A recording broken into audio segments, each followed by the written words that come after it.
Let me say welcome, but we do need, I guess, people to move away from that camera back there in the center.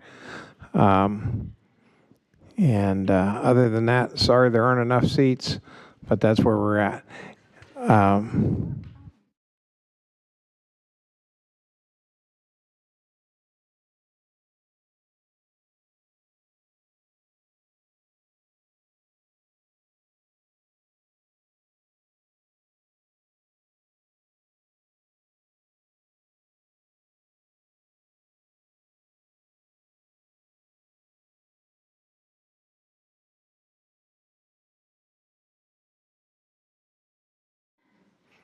Okay, welcome to the March 20th Marysville Board of Education meeting, Marysville Exempted Village School District. And at this point, we'll take a roll call. Mr. Ferguson? Here. Mr. Keller? Here. Ms. Savage? Here. Mr. Smith? Here. Mr. Cap? Here. And with that, join me in a salute to our flag.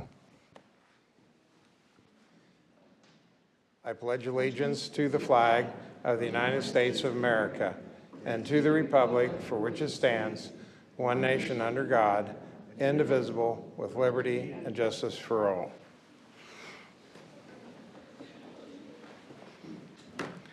And then I need a motion to adopt the agenda. So moved. Second. It's been properly moved and seconded that we adopt the agenda as written. Any discussion? No discussion. We're ready for a vote. Mr. Ferguson? Yes. Ms. Savage? Yes. Mr. Keller? Yes. Mr. Smith? Yes. Mr. Cap? Yes. Okay. And now we're up to recognition of National Merit Scholar, and I'll let you take it from there. Sure. If the board would like to go ahead and go in front, then I think Mr. Chafin will step up and introduce the National Merit Scholars from MHS.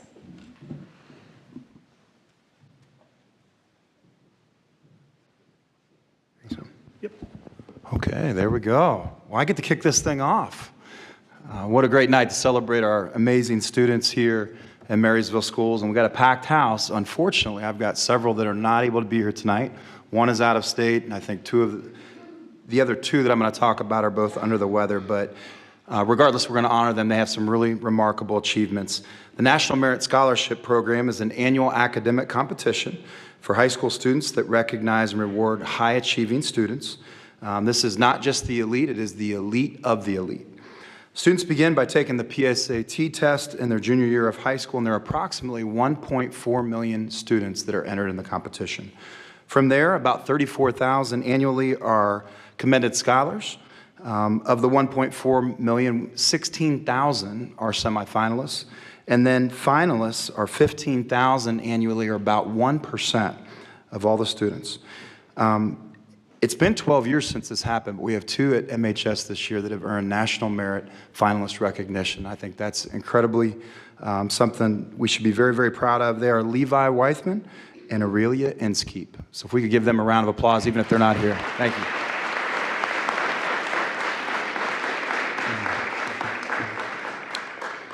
Okay, the next award is actually one that is also very, very unique. And isn't often honored. It's the Presidential Scholars Nominees. The United States Presidential Scholars Program was established in 1964 by executive order of the President to recognize and honor some of our nation's most distinguished graduating high school seniors. It's based on ACT or SAT, and ultimately there are only 20 female students and 20 male students in each state that get recognized as nominees. The last one we've had at Marysville High School is 2018, and this year we have two in the class of 2025, so that's pretty remarkable. They are Linnea Olafson and Levi Weithman. Let's give them a nice round of applause. Thank you.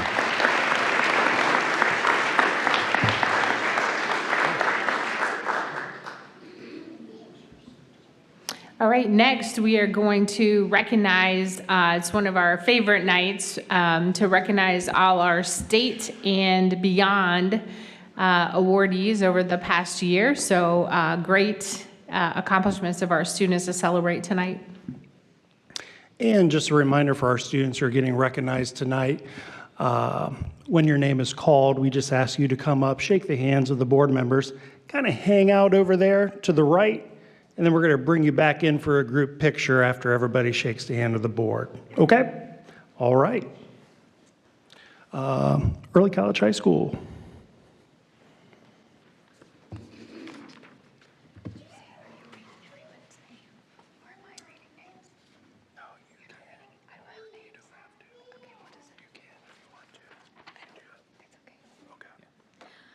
Hello, my name is Lisa Nemeth. I'm the assistant principal at the Early College High School.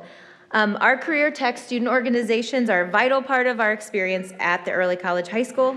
These extracurricular groups are led by our Ohio High Point teachers from each pathway. They help enhance pathway knowledge and skills through activities, events, and competitions. This year we had 54 students qualify for state level competition in their respective CTSO. So I'd like anyone who was in the BPA program to come forward, please.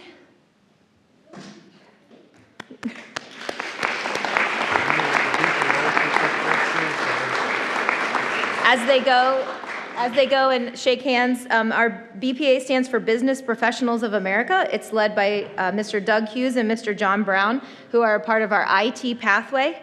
On March 10th and 11th, 16 students competed in the state competition, and we have 2 that are moving on to the national competition that takes place in Orlando in May. So we're really proud of our BPA students. One more big applause.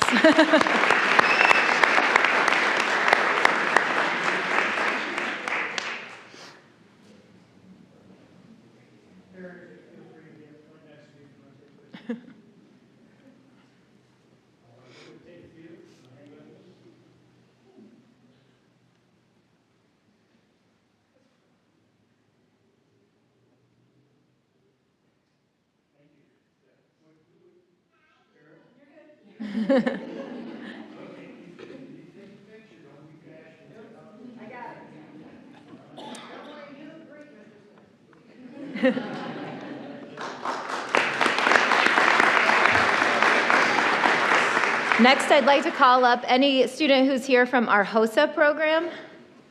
Our HOSA program, which stands for Health Occupation Students of America, is actually our largest CTSO right now.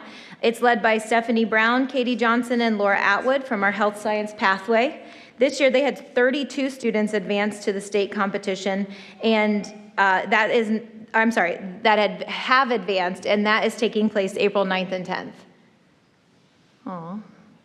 Well, they're wonderful humans, and I think they deserve a tremendous round of applause.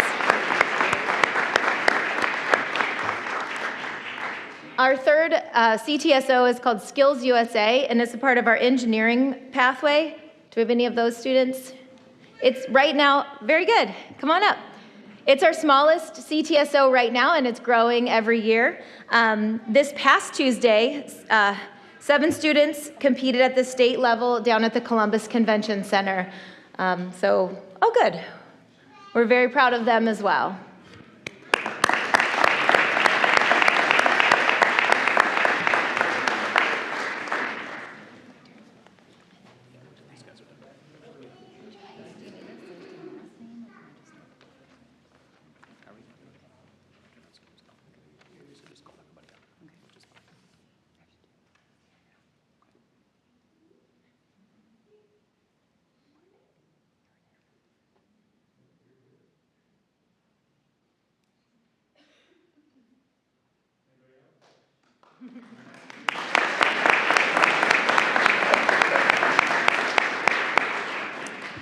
My name's Brooke Young, and I am an advisor of a design challenge group that we compete in. So this year and last year, we participated in the Ohio STEM Learning Network Design Challenge that goes to the entire state. At our building, we had 26 groups compete, and we selected one. We voted and selected one to send to state, and then there they competed again, and we won the state competition for the 2nd year in a row. So if any of the boys, there are 4 freshman boys that won that state competition, if they're here, if they can come on up and give them a big round of applause.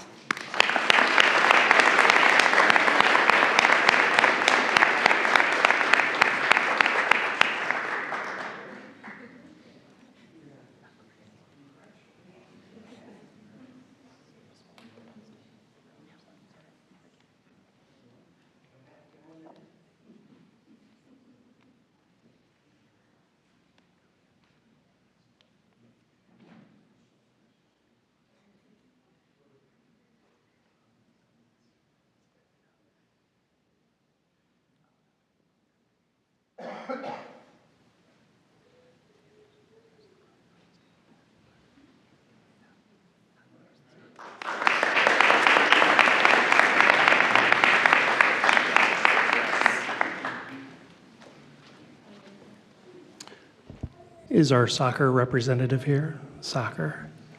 Thank you. After soccer will be softball, followed by cheer.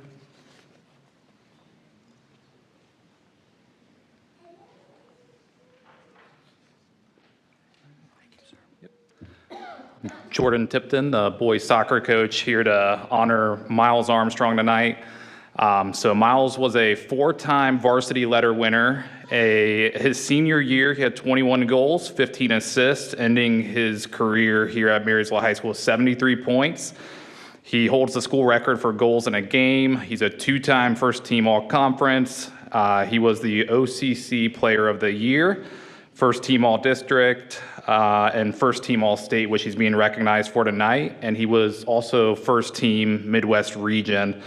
On top of those accolades, Miles was a varsity captain for his team, so he was elected by his peers and entrusted with that leadership. And he helped lead our team to the best regular season finish in school history and got us to our second only district final ever. So Miles was an absolute pleasure to coach and an excellent teammate to all his brothers on the field. Give him a round of applause.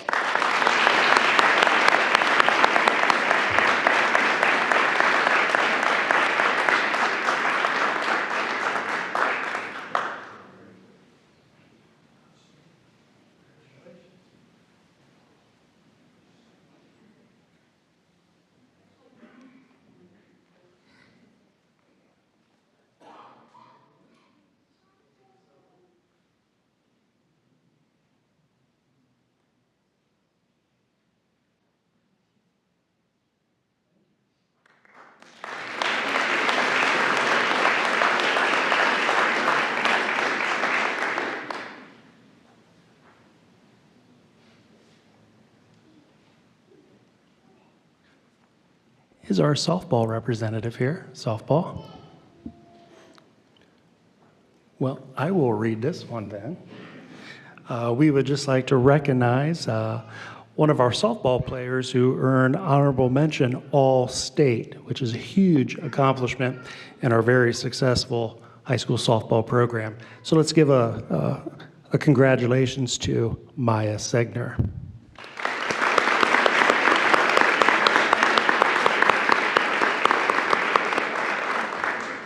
Next up, cheer.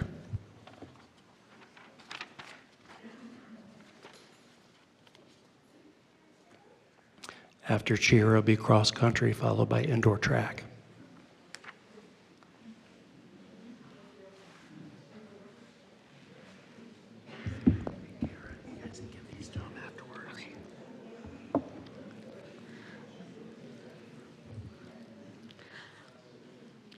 Hi, I'm Karen McBride. I am the competition coach for cheerleading here for this year. We are recognizing both our traditional and our game day competition teams.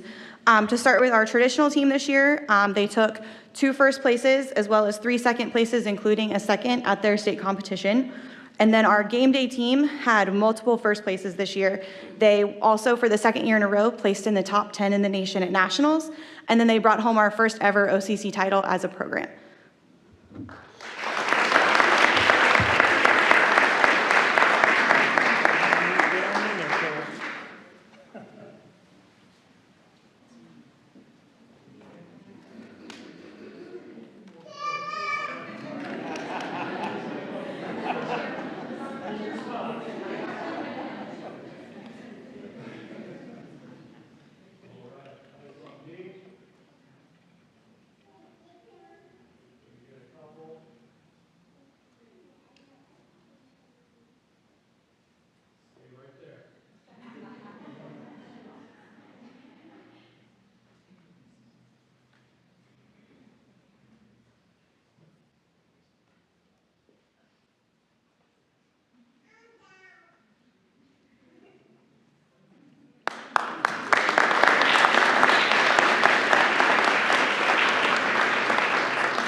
Coach Sundermeyer, cross country and track and field.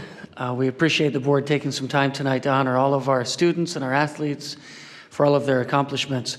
We're going to recognize a couple of our cross country runners tonight, along with our indoor track and field state participants. We'll start with cross country.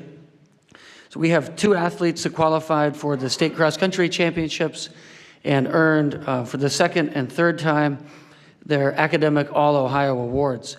They leave quite the legacy in our program, having been a part of 2 district championships and an OCC title, and have really, with their self-discipline and work ethic, continued to raise the bar for all of us. So Maggie Faust and Bailey Gross, cross country.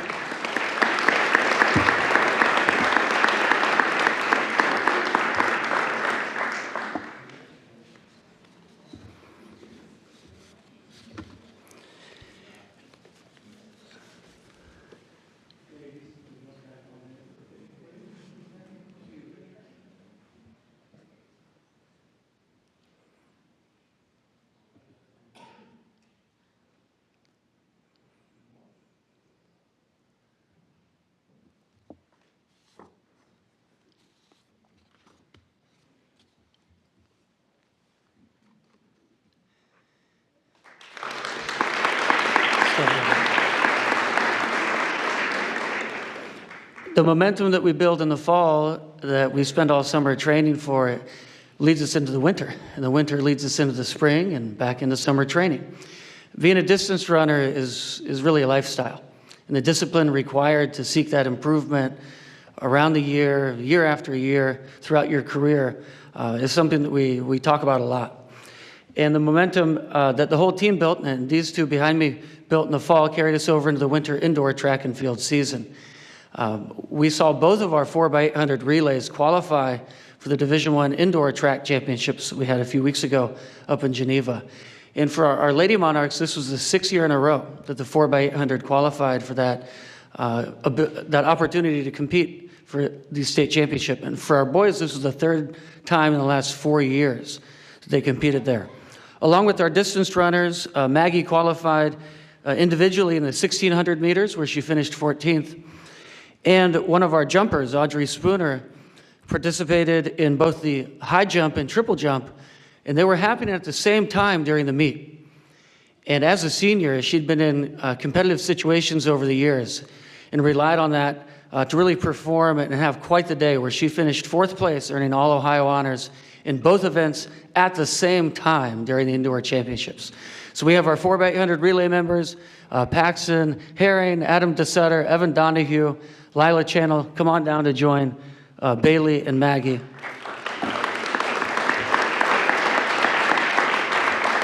Congratulations.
Business, Mrs. Gordon.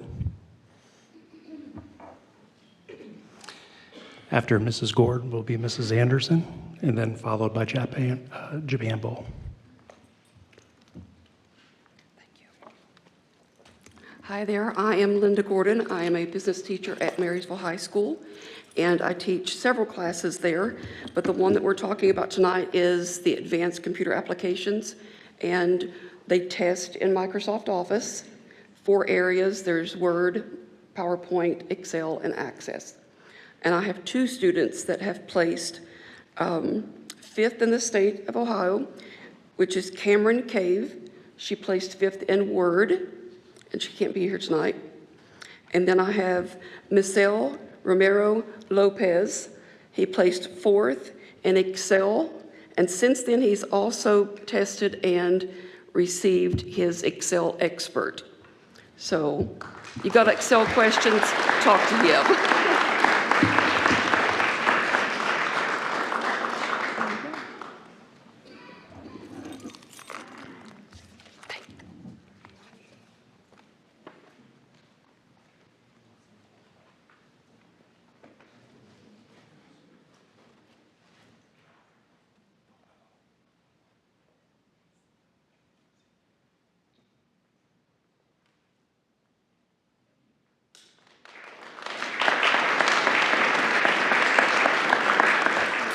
Good evening. My name is Sherry Anderson. I'm one of the advisors with the Marysville FFA.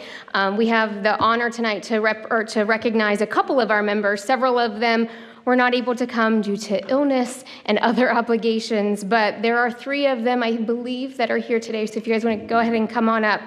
So this is just the beginning of our award season and competition season, and so we've just gotten a few results back so far. So Angelina Myers, Katie Sargent, and Natalie Williams are 3 of the 5 students who will be getting their state FFA degree in just a few weeks at the state FFA convention. We also have 4 American degree winners that will get it at the national convention this fall. Natalie is one of 3 officers that received a gold rating as well, which is the highest rating that they can receive.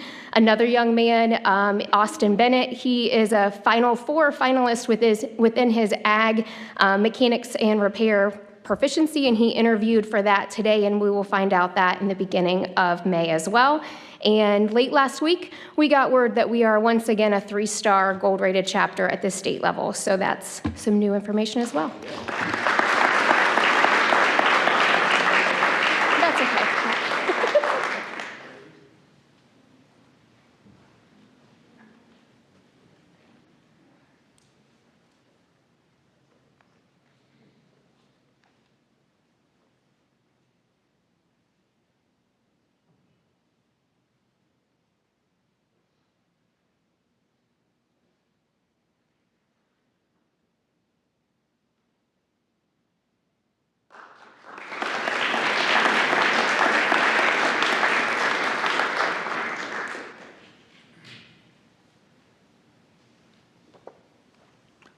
Up next is Japan Bowl.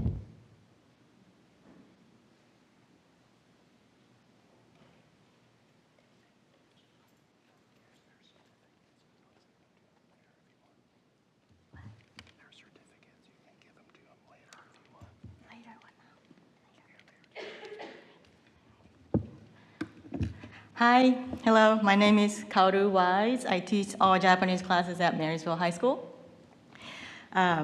It is my great honor to stand before you tonight to recognize a remarkable group of students who have demonstrated incredible dedication, perseverance, and passion for learning.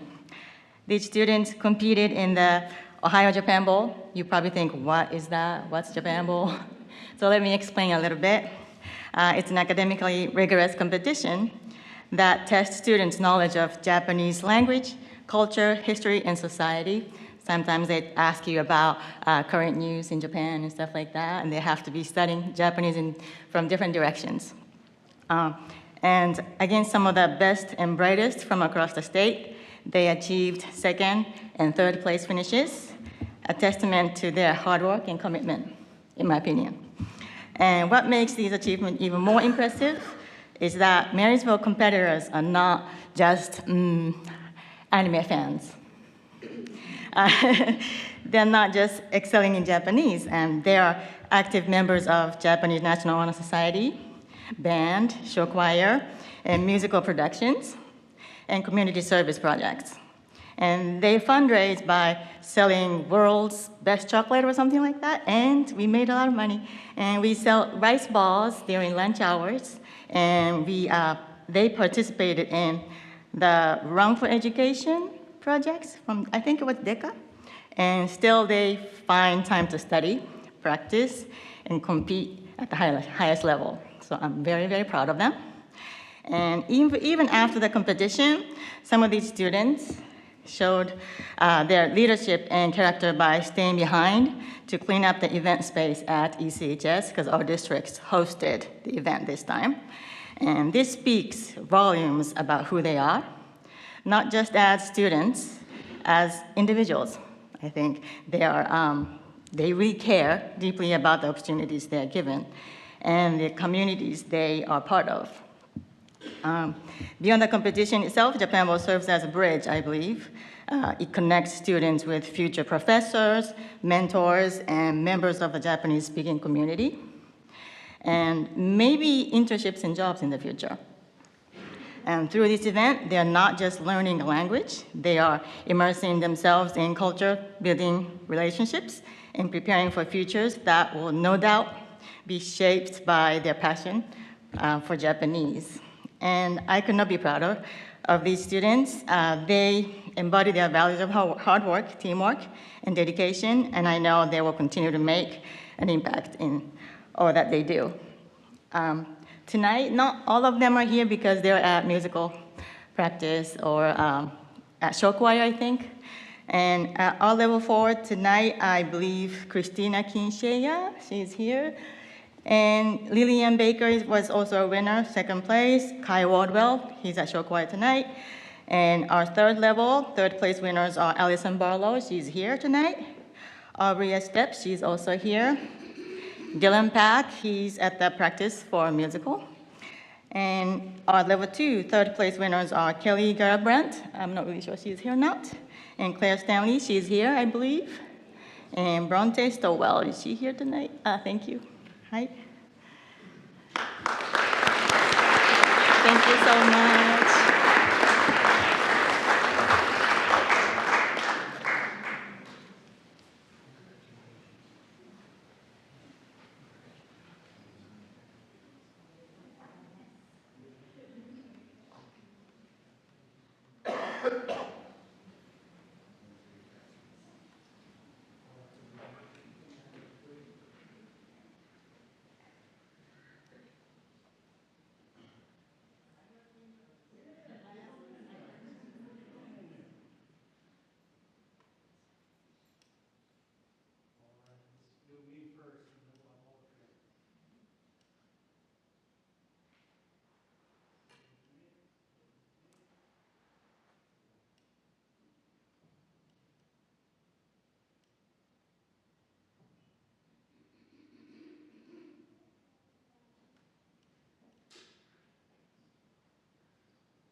All right, so congratulations to all our students and families, parents and loved ones that came tonight. Thank you. It's because your investment in our kids that they're standing here and achieving such great things. Thanks for partnering with us and engaging in this work. We couldn't be more proud of your students like we know you are. So thanks for being here tonight as well.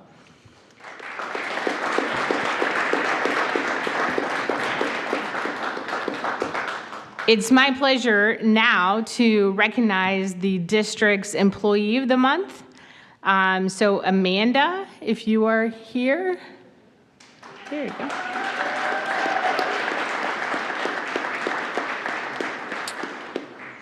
Amanda is a key employee in our SAC program.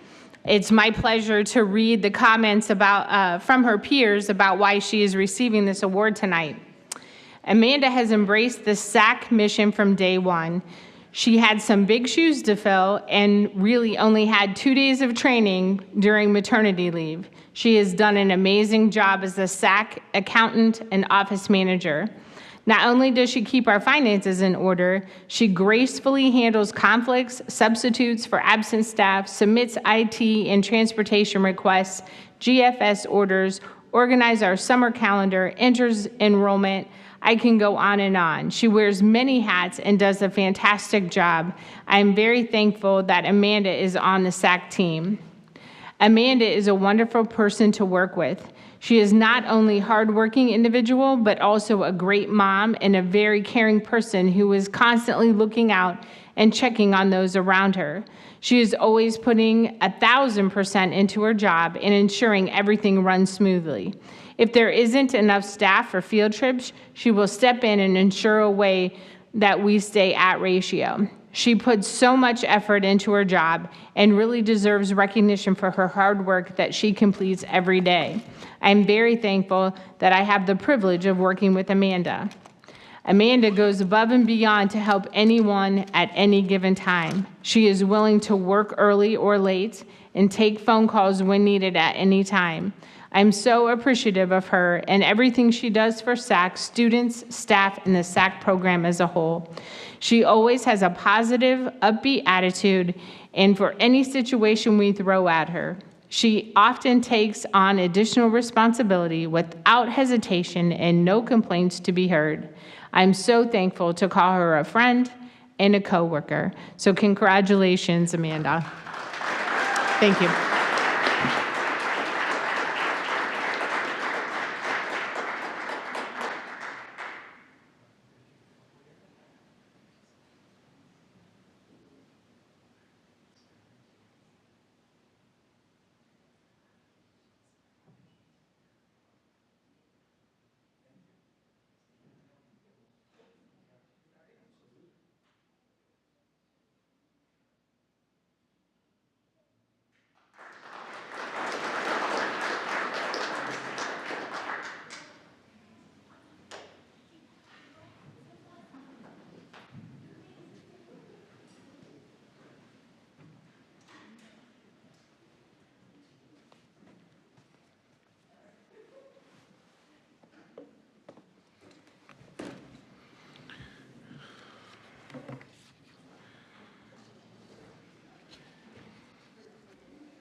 Okay, we're to our public participation part of the meeting. And just remind you, we have 3 minutes. We need you to come to the podium, state your name and address, and keep it to 3 minutes, if you would, please. And Sherry Ulmer, I believe, is first.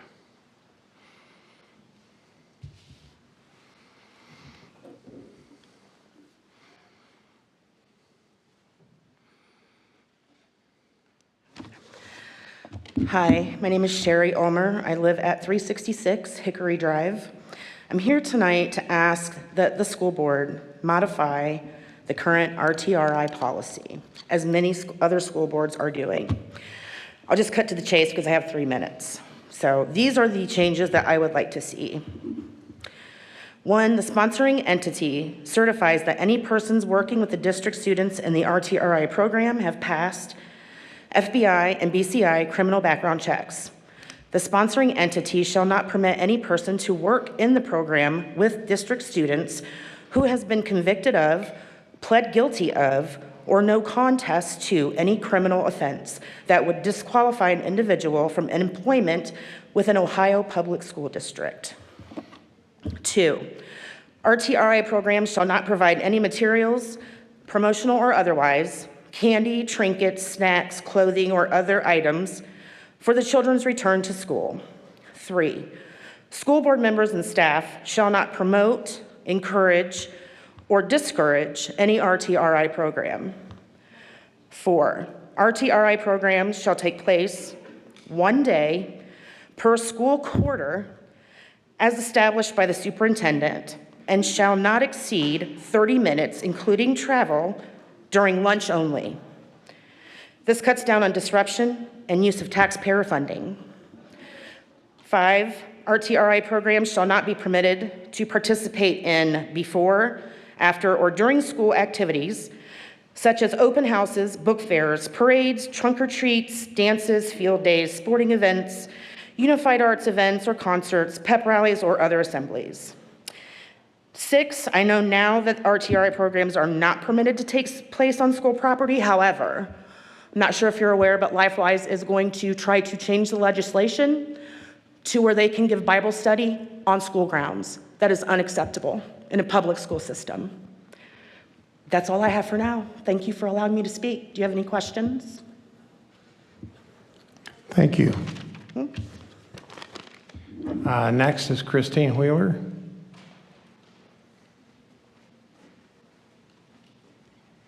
My name is Christine Wheeler, and I live at 309 West 9th Street here in Marysville. Thank you, board, for taking the time today to have this conversation. I just have some points about LifeWise.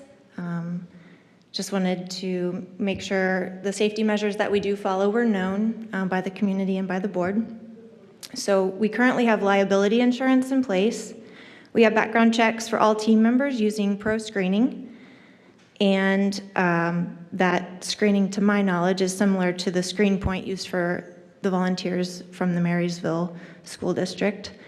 Reference checks and interviews with all applicants, random drug tests for bus drivers, fire inspections at all safety sites annually, state bus inspections annually, pre- and post-trip driver inspections daily, teacher certification process and observations throughout the year, ongoing training for all team members, including a child abuse awareness and mandated reporter training, LifeVac, CPR, emergency response, incident reporting, and classroom management trainings. We have a curriculum to provide structure for our classroom experience. We have attendance for accountability, policies and procedures in a manual for consistency across our sites, and our ratios are 1 to 10, though no adults are ever allowed to be alone with students, aside from their own child. Some stats from the LifeWise program for this year. We've had 267 students participate. We've had 5 elementary schools enrolling students for those schools. We've had 64 team members, 15 of which have been parents or grandparents of LifeWise students involved helping out. We've had 20 churches involved, and our team consists of medical professionals, social workers, pastors, teachers, artists, musicians, farmers, businessmen and women, retired professionals, stay-at-home parents, and a high school student intern. We are thrilled to have been able to have students involved this year, and we have one success story I just would like to share and end with. One of our LifeWise students was asking for prayers at the beginning of the year. Her dad, she said, was working a lot and cussing at home, not being nice to her or her sister. So we connected the family to a local church, and since they didn't have a church and the mom was looking for one, she was excited, and within 3 months, the family was all going to church together. Dad had moved to day shift on his job, so he was more available for the family.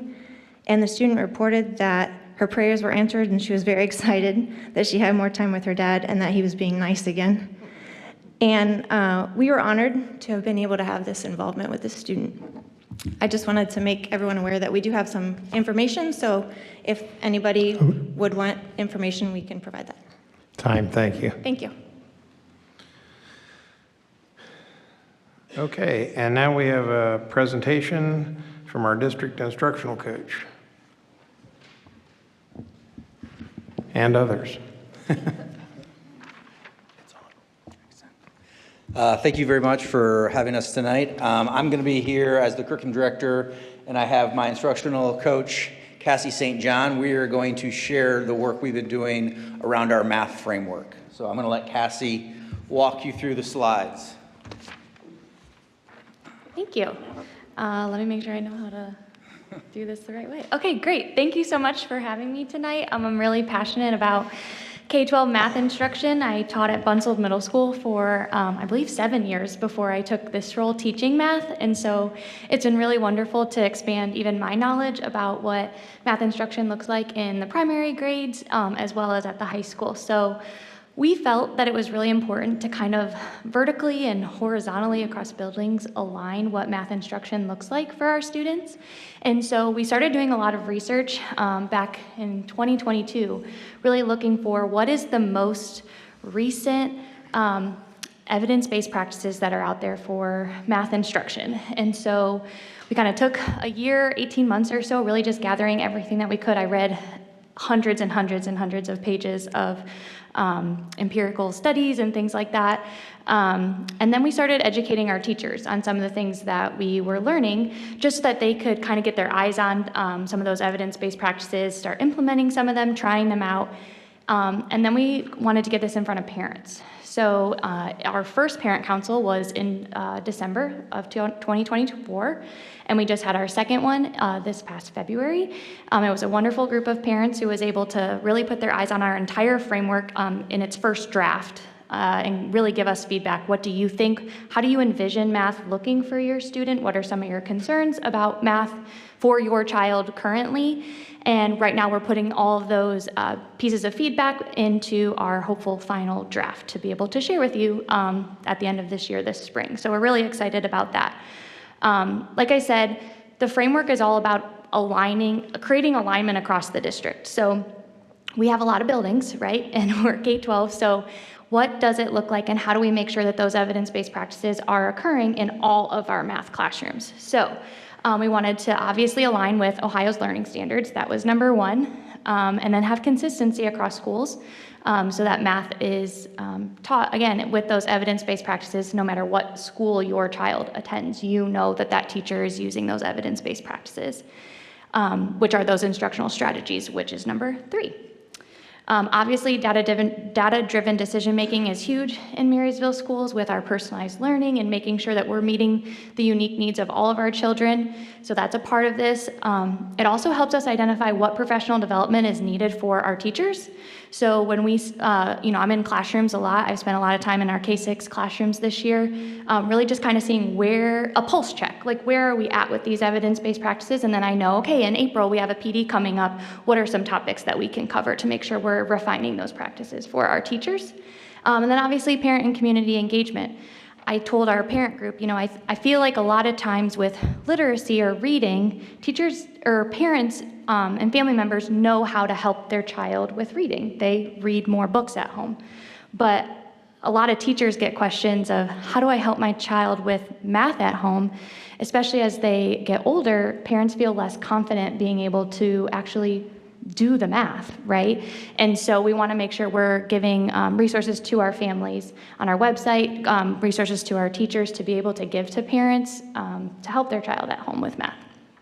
So the Institute of Educational Sciences is a national leader in educational research in our country, and so that is where a lot of the research, if you've ever heard of like the science of reading, I know Lauren Devine presented on that, that it's all coming out of this work. And so our framework also started there. And so the first one that we looked at was assisting students struggling with mathematics, intervention in elementary grades K-6. And they provided 6 recommendations for those evidence-based practices, what you should do in classrooms or intervention with students who are struggling. And I didn't put this in the slides, but most students are struggling in math. Like there are national gaps. If you look at the NAEP report, even prior to the pandemic, our math achievement in our country is going down. And again, that was prior to the pandemic. So this isn't just a Marysville problem, right? It's across the country. And so most kids are struggling. So what do we need to do in all of our classrooms to make sure that we are supporting our students? And then for that 7-12 band, we looked at teaching strategies for improving algebra knowledge in middle and high school students. Algebra 1 is like the gatekeeper class. If you are going to be successful post-high school, you need to be successful in Algebra 1. And so we need to do everything we can prior to Algebra 1 to make sure our students are prepared to be successful in Algebra 1. So, as well as mathematical problem solving in grades 4 through 8. So that's a lot of research went into this, but those are the main ones I wanted to touch on. And so then basically, this led us to the evidence-based practices that we have included in that those two math frameworks. So for K6, well, and they look fairly similar. There's just a few differences between the two grade bands. But for K6, we're going to focus on explicit instruction, mathematical language, or thinking about like the vocabulary that we use and teaching students how to use those terms appropriately. Multiple representations, you can think about like hands-on manipulatives or all the different models that students can be using with mathematics. Specific word problem instruction, like how to approach a word problem, that is usually where students struggle the most with math. They might be able to follow a procedure that they're taught, but then when they get an application problem, a word problem, they don't know where to start. And so really teaching students an attack strategy of how to approach that. And then fluency, think fact fluency, right? I think we've kind of gotten away from fact fluency a little bit. I don't know if the right word to say is like, sometimes it feels like we're scared of flashcards, and that's a really, really good strategy for students to learn those math facts. It is kind of one of those things you just have to know. And so we really want to get back to building that with students. So 7, 12, a lot of similarities, but we're going to focus on more problem solving instead of just teaching them how to approach like singular two-step word problems like we do in K6. So it'll be more problem solving based. And I believe that's it. Any questions? So probably have a few questions here. Okay. First, I want to know about feedback from the Parent Council 1 and 2. And I'd like to know about how many parents were involved in Parent Council. Sure, I can answer that. So we did the first Parent Council in December. The total people involved, I want to say, and again, don't quote me on this, but around 20 people in all for both of the two.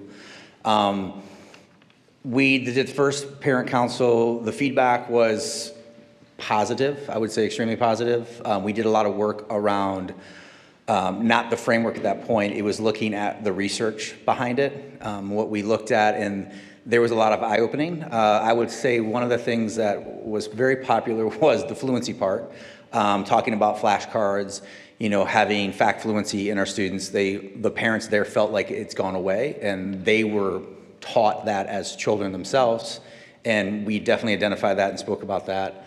The second one, the feedback also was very positive. I actually had a parent come up to me and said he was a teacher in another district, and he said, I took this stuff that we did together the last time, I took it back to my school district because we're kind of lost in the forest without a map right now, and we're going to use this work that you guys have started here to try to do some of the same stuff in our district. So I think it went very well. Like I said, 20 overall. It wasn't 20 in one session, but combined we had about 20 parents involved with the committee. I would have liked to have had more, but timing is everything, and it was December. People were busy, and a lot of people were sick. Okay, great. So in the research that you're looking at, did you notice some discrepancy between electronic teaching and pen and paper teaching? And does this new information lead more towards the pen and paper?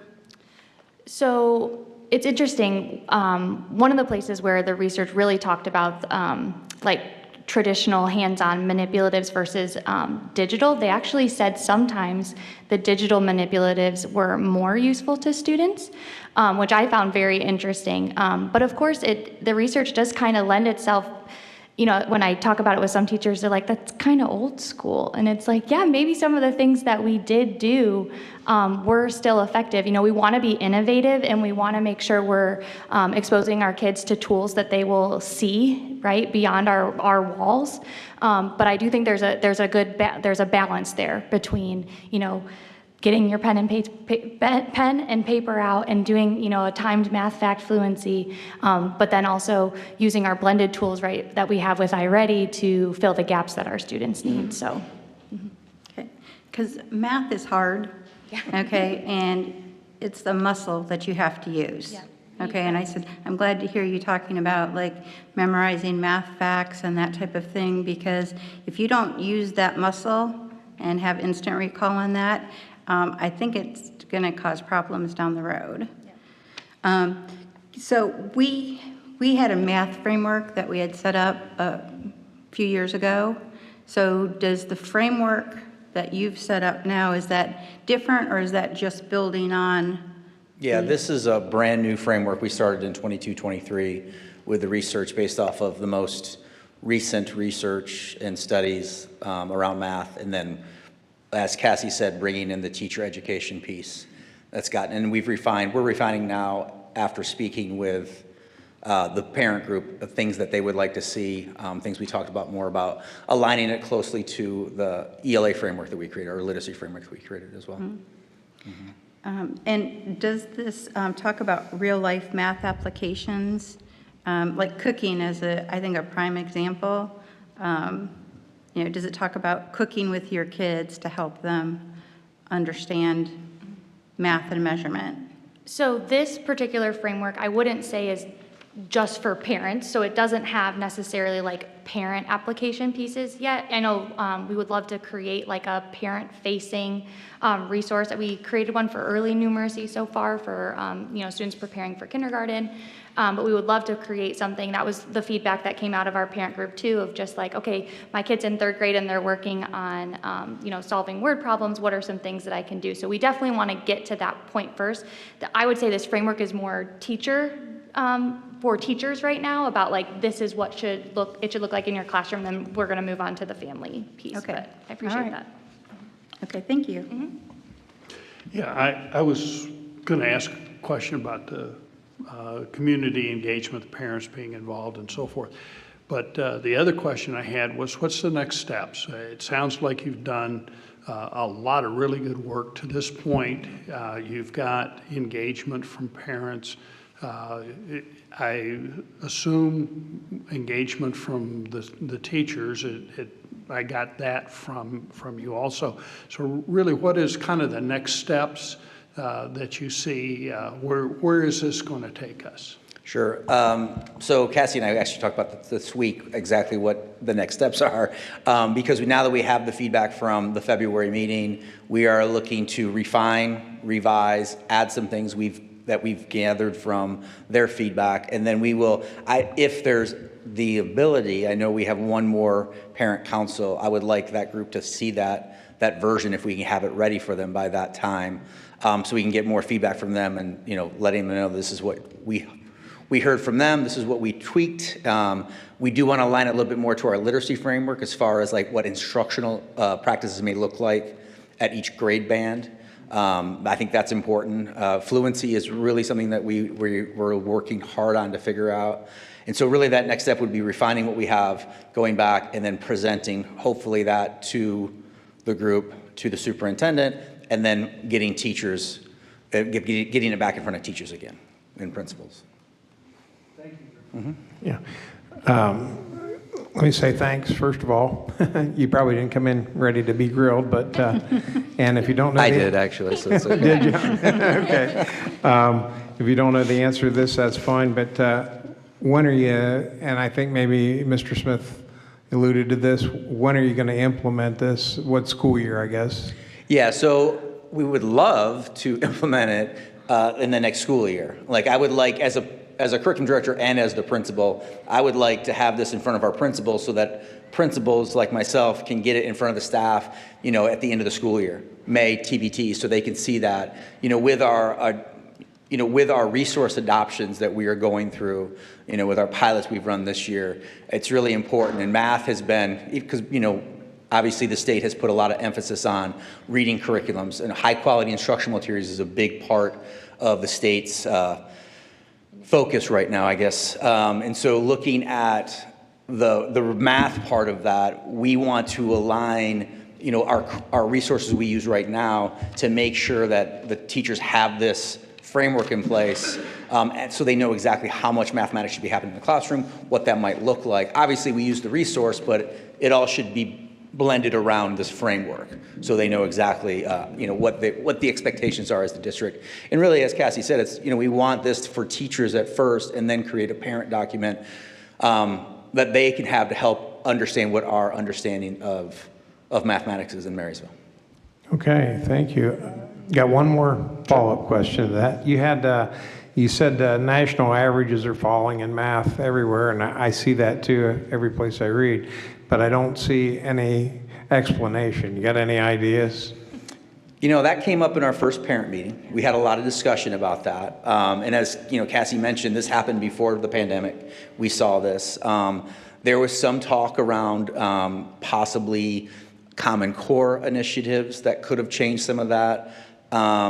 There's not, I mean, I haven't read anything that actually answers that, and there's no silver bullet to why it started to happen, but it's gone down over time.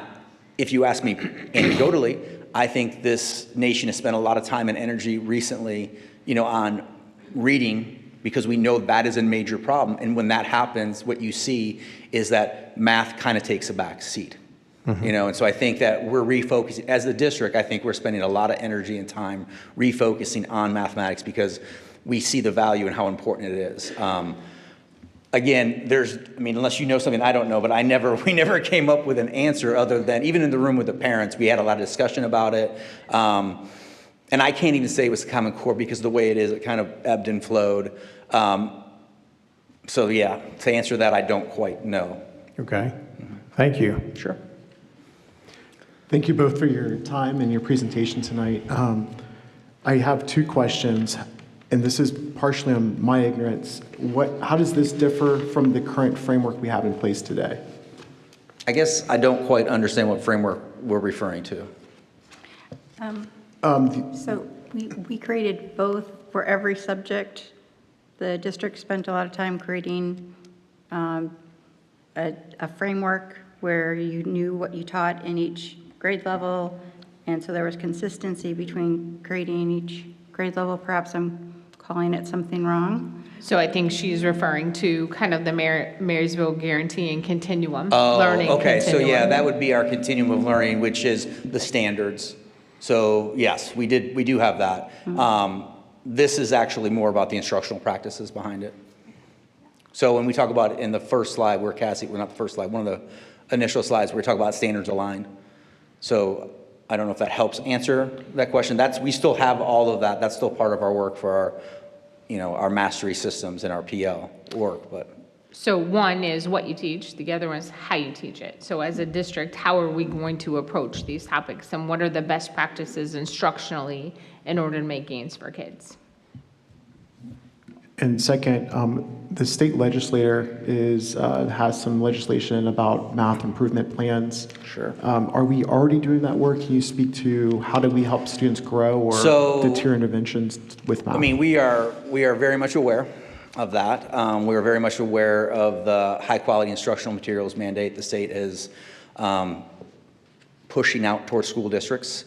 So when we look at resources, we are future-proofing for that, and we've looked at resources that would fit the list of approved resources. They go through ed reports, and so we did this with math. I presented this, Cassie and I presented this, and Mr. Gallagher during one of our learning labs to principals about looking at the rubrics, the curriculum rubrics, and going through that.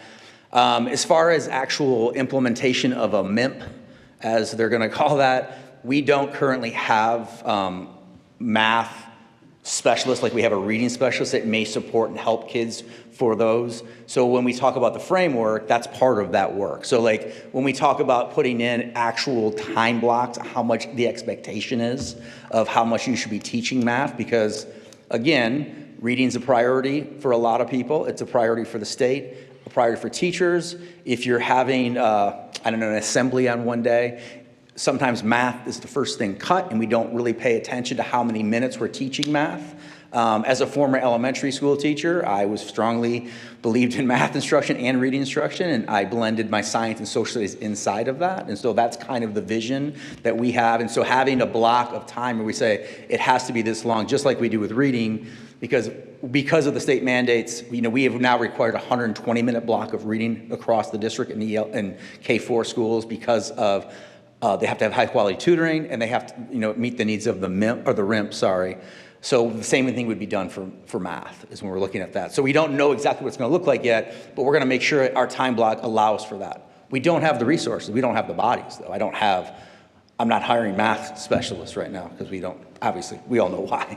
Understood about the, would this framework require certain time for math instruction? like a minimum Yes, standard? Okay. yes, it would require, like, we have 120 minutes for reading, we're talking 75 to 90 minutes of math instruction. Okay. Would be the bare minimum. Okay. At the K-6 level, yes. At the K-6 level, Yeah. and then is I mean, there obviously, different? yes. Understood. That's based off course. I mean, they're going and taking a class that's whatever, how many minutes long that may be. All right, thank you so much. Sure. All right, thank you. Any other thing? All right, thanks. Thank you, guys, I appreciate it.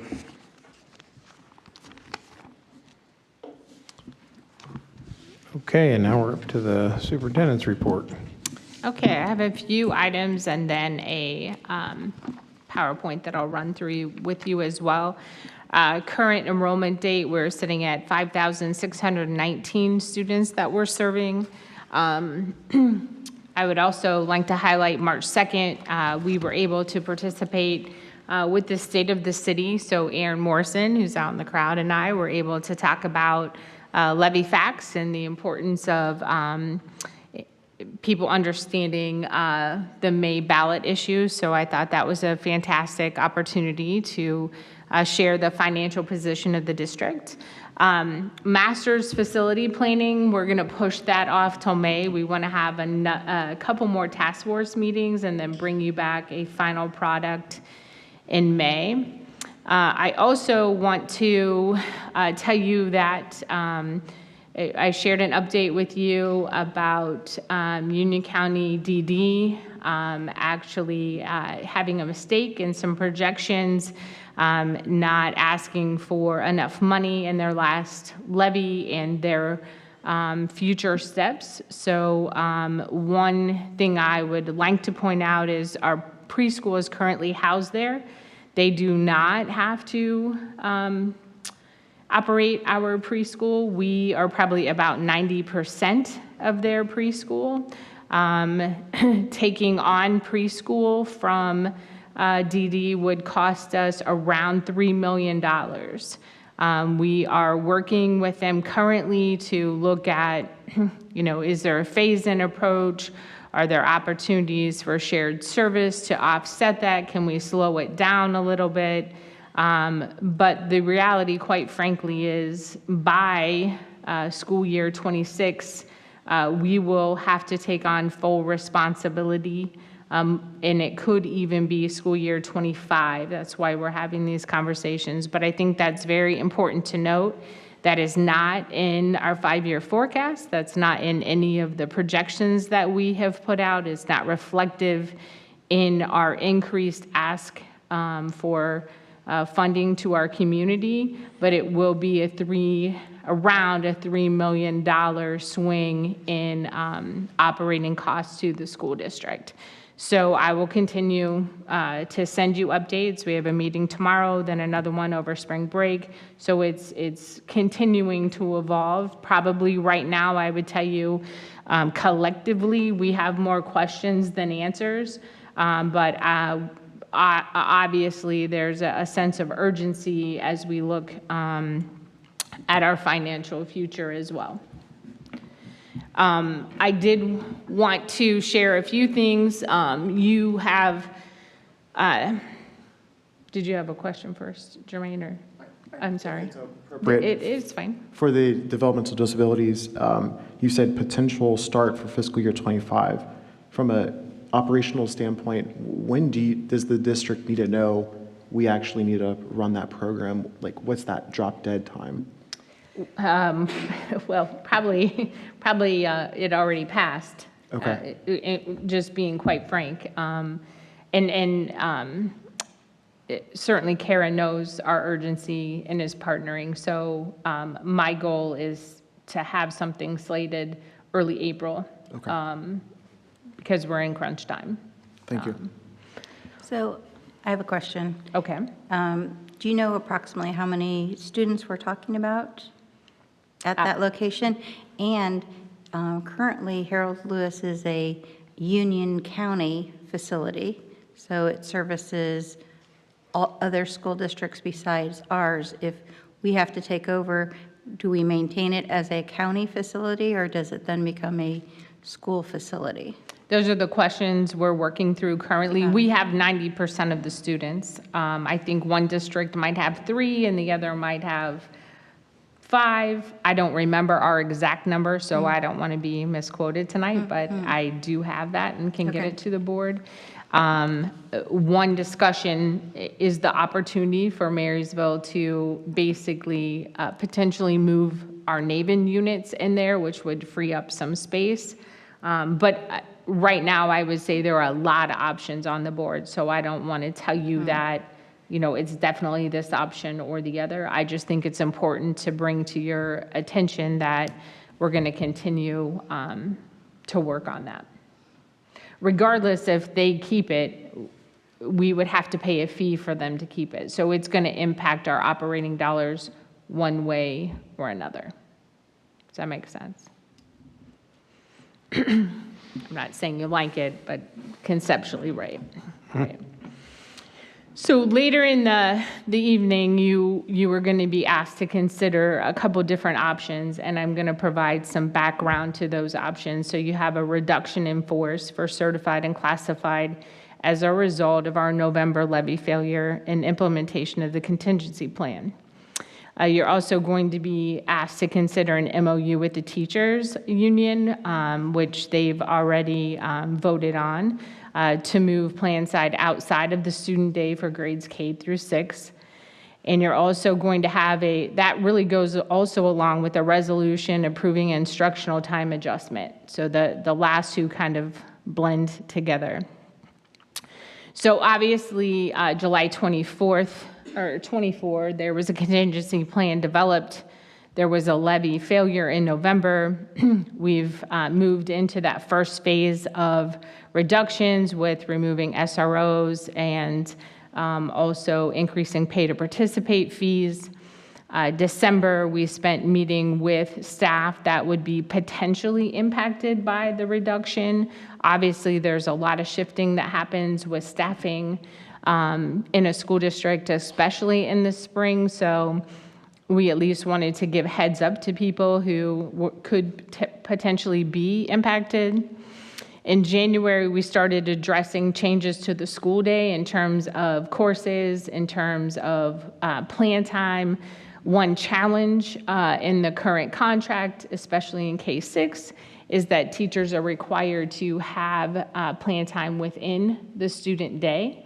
And we're going to talk about that. So we did talk about that quite a bit as a group. We also put together a committee to look at that and worked on that through February and March with principals and staff members.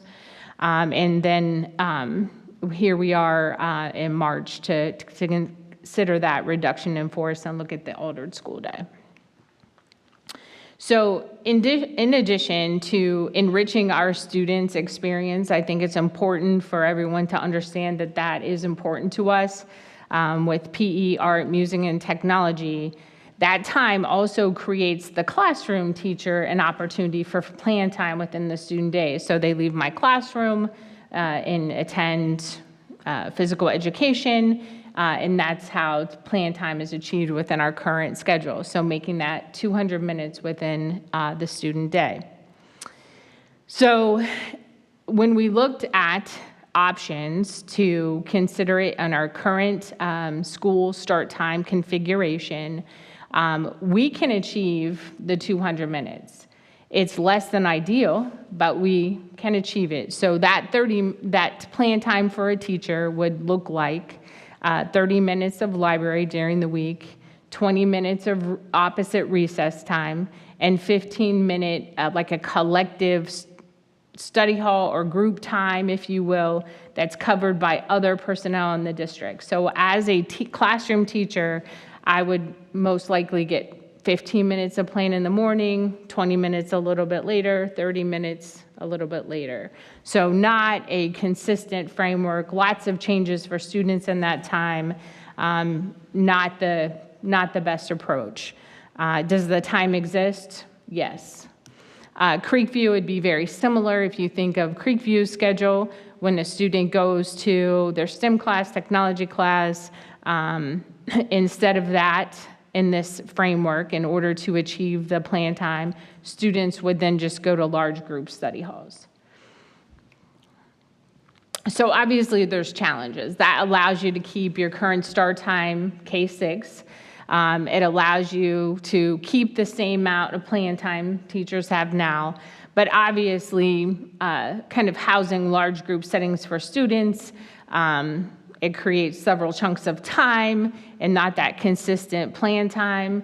I can't imagine only having 15 minutes of plan at a time. I feel like you just catch your breath and then students would be coming back.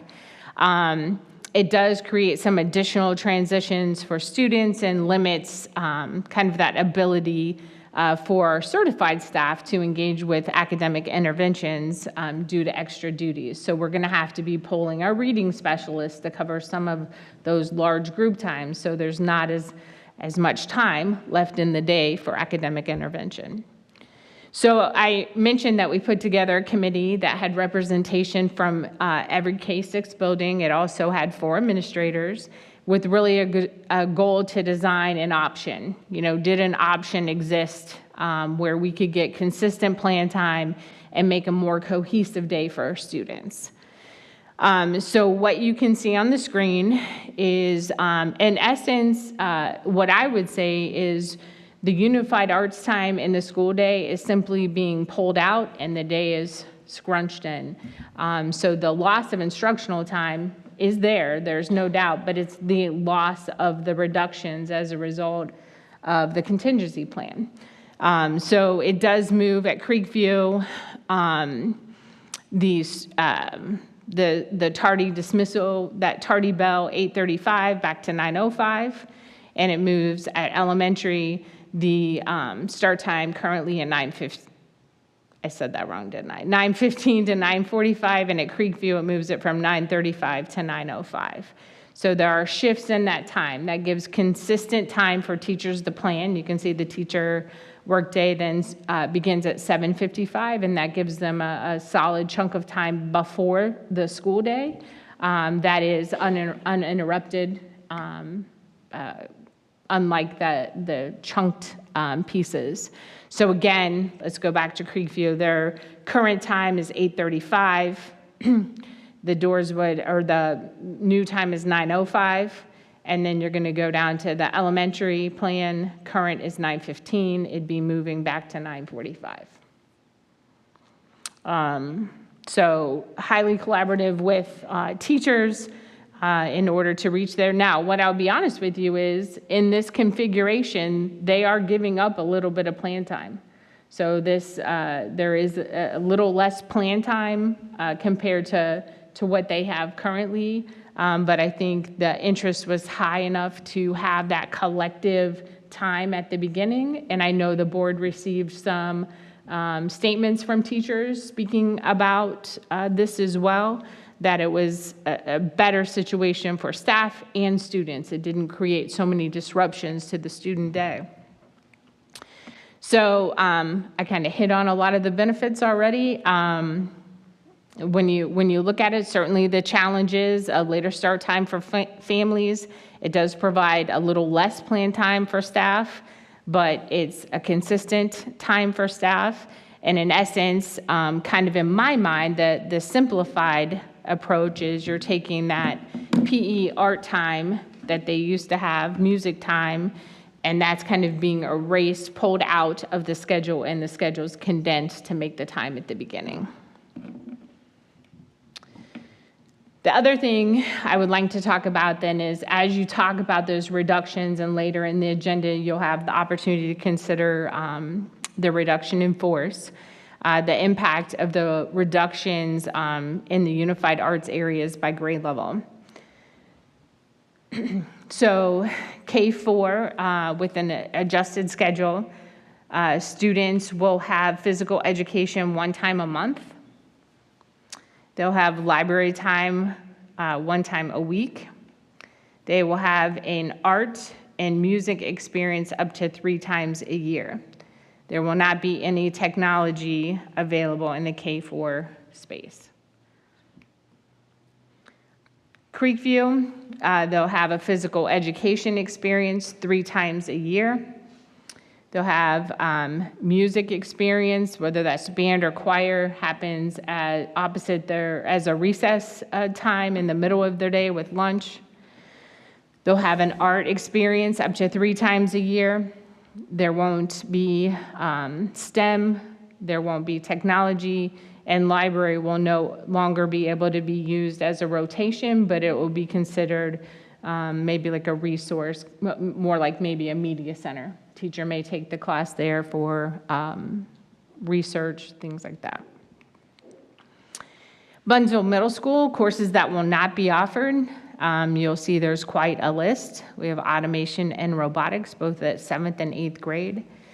Design and modeling, our Fab Lab, transitions and careers, principles of food, Spanish exploration, Spanish 1, Spanish for Spanish speakers, Hispanic cultures, Japanese exploration, Japanese 1, 7th grade PE, 7th grade career connections, and 8th grade career connections.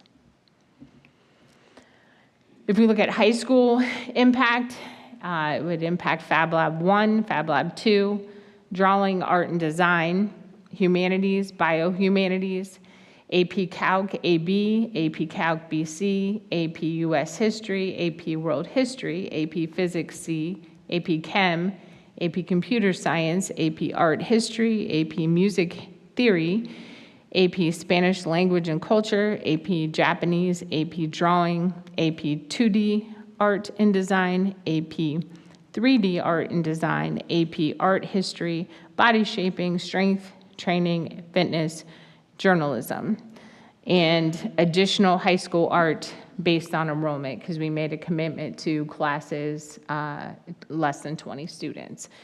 So that's not decided yet because master schedules aren't complete, but the high school principals know that will happen.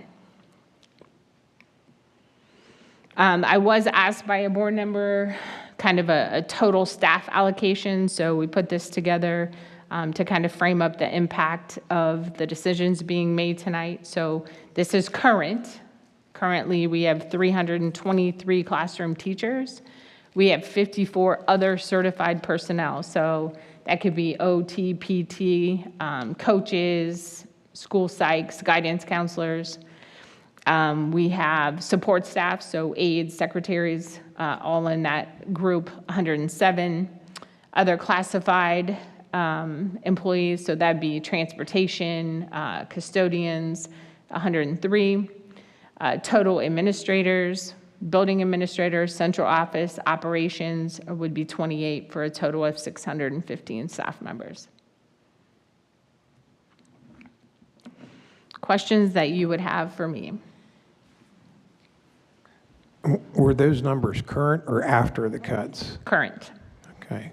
So we'd be cutting You're another- cutting, you're cutting 24 and a half, you have the option to cut 24 and a half classified and 4 and a half, I said that backwards, 24 and a half certified, 4 and a half classified.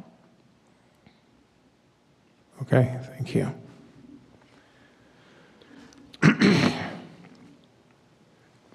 One question. Yeah, go ahead. For high school scheduling, if the levy is successful, because they're doing scheduling right now, is that true? Mm-hmm. If the levy is successful, how does that impact scheduling for next year, that planning? We've talked to kind of like plan A, plan B, which is not ideal, and what the appropriate licensure as well. But as long as those positions came back, the intent would be to bring back as all of those if possible. And they would still have time to enroll in those courses? Yeah, it's not ideal. Students made selections, so we'd have to figure out how to have you know they're not in the course book to start with. But Okay. if we open those back up, we'd figure out a way to enroll kids.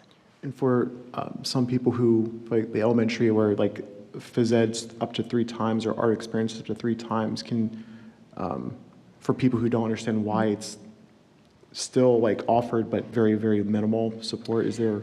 Yeah, so when we met with staff to kind of go through that, the idea was they still wanted to provide some experience to students.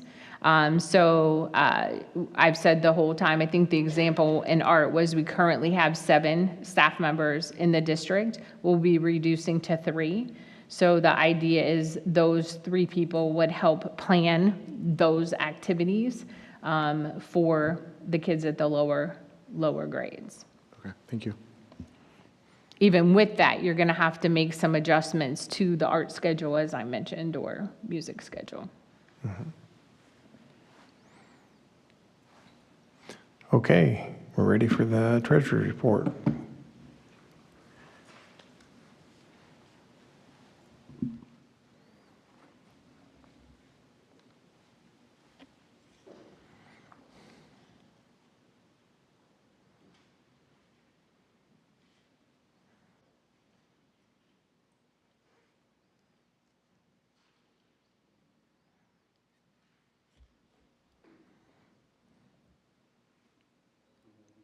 I figured.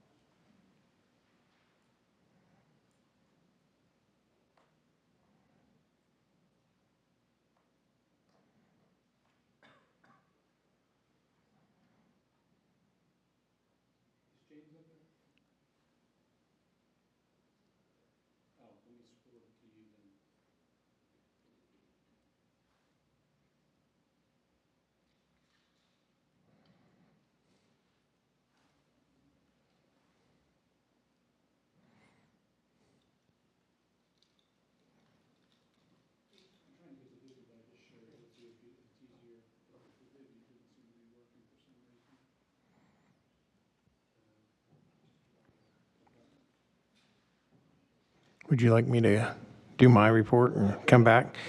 Okay. I don't have a whole lot, but it'll give you a couple minutes. I was also at the State of the City, and I think Mr. Smith and Mr. Ferguson were also there. It was a great show of support for the school system. A lot of people, I don't know the total count, my guess is about 150 people there. It was very, very upbeat and positive, and Mrs. Allen did an awesome job representing our school district. So that was the State of the City.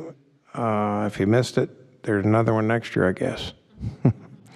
And then we are in, and I'm glad to announce this, we're in final negotiations with Dr. Zach Howard for our next superintendent. We'll have a board meeting, if everything goes well, April 1st to approve Dr. Howard, and it will be the only thing on the agenda. So if you've got the night off, come on in and meet our new superintendent.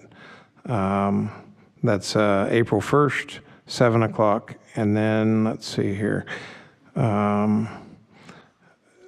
Mr. Smith had a community coffee. I don't know if he wants to say anything on that or. There was a couple that came in and we talked about some of the impacts of the contingency plan. And it was, I took away from the discussion, it was their hope that we weren't going to have to make the significant cuts that we're facing. All right. And last night was a OSBA Central Committee spring event. Is that what they call it? I'm not sure. Conference, spring conference. And Mr. Ferguson and I were there. He represented our board very well, got an award. And I cannot remember the name of the award, so I'll let you tell me that. Training award. So that's good. And I think that's all I have.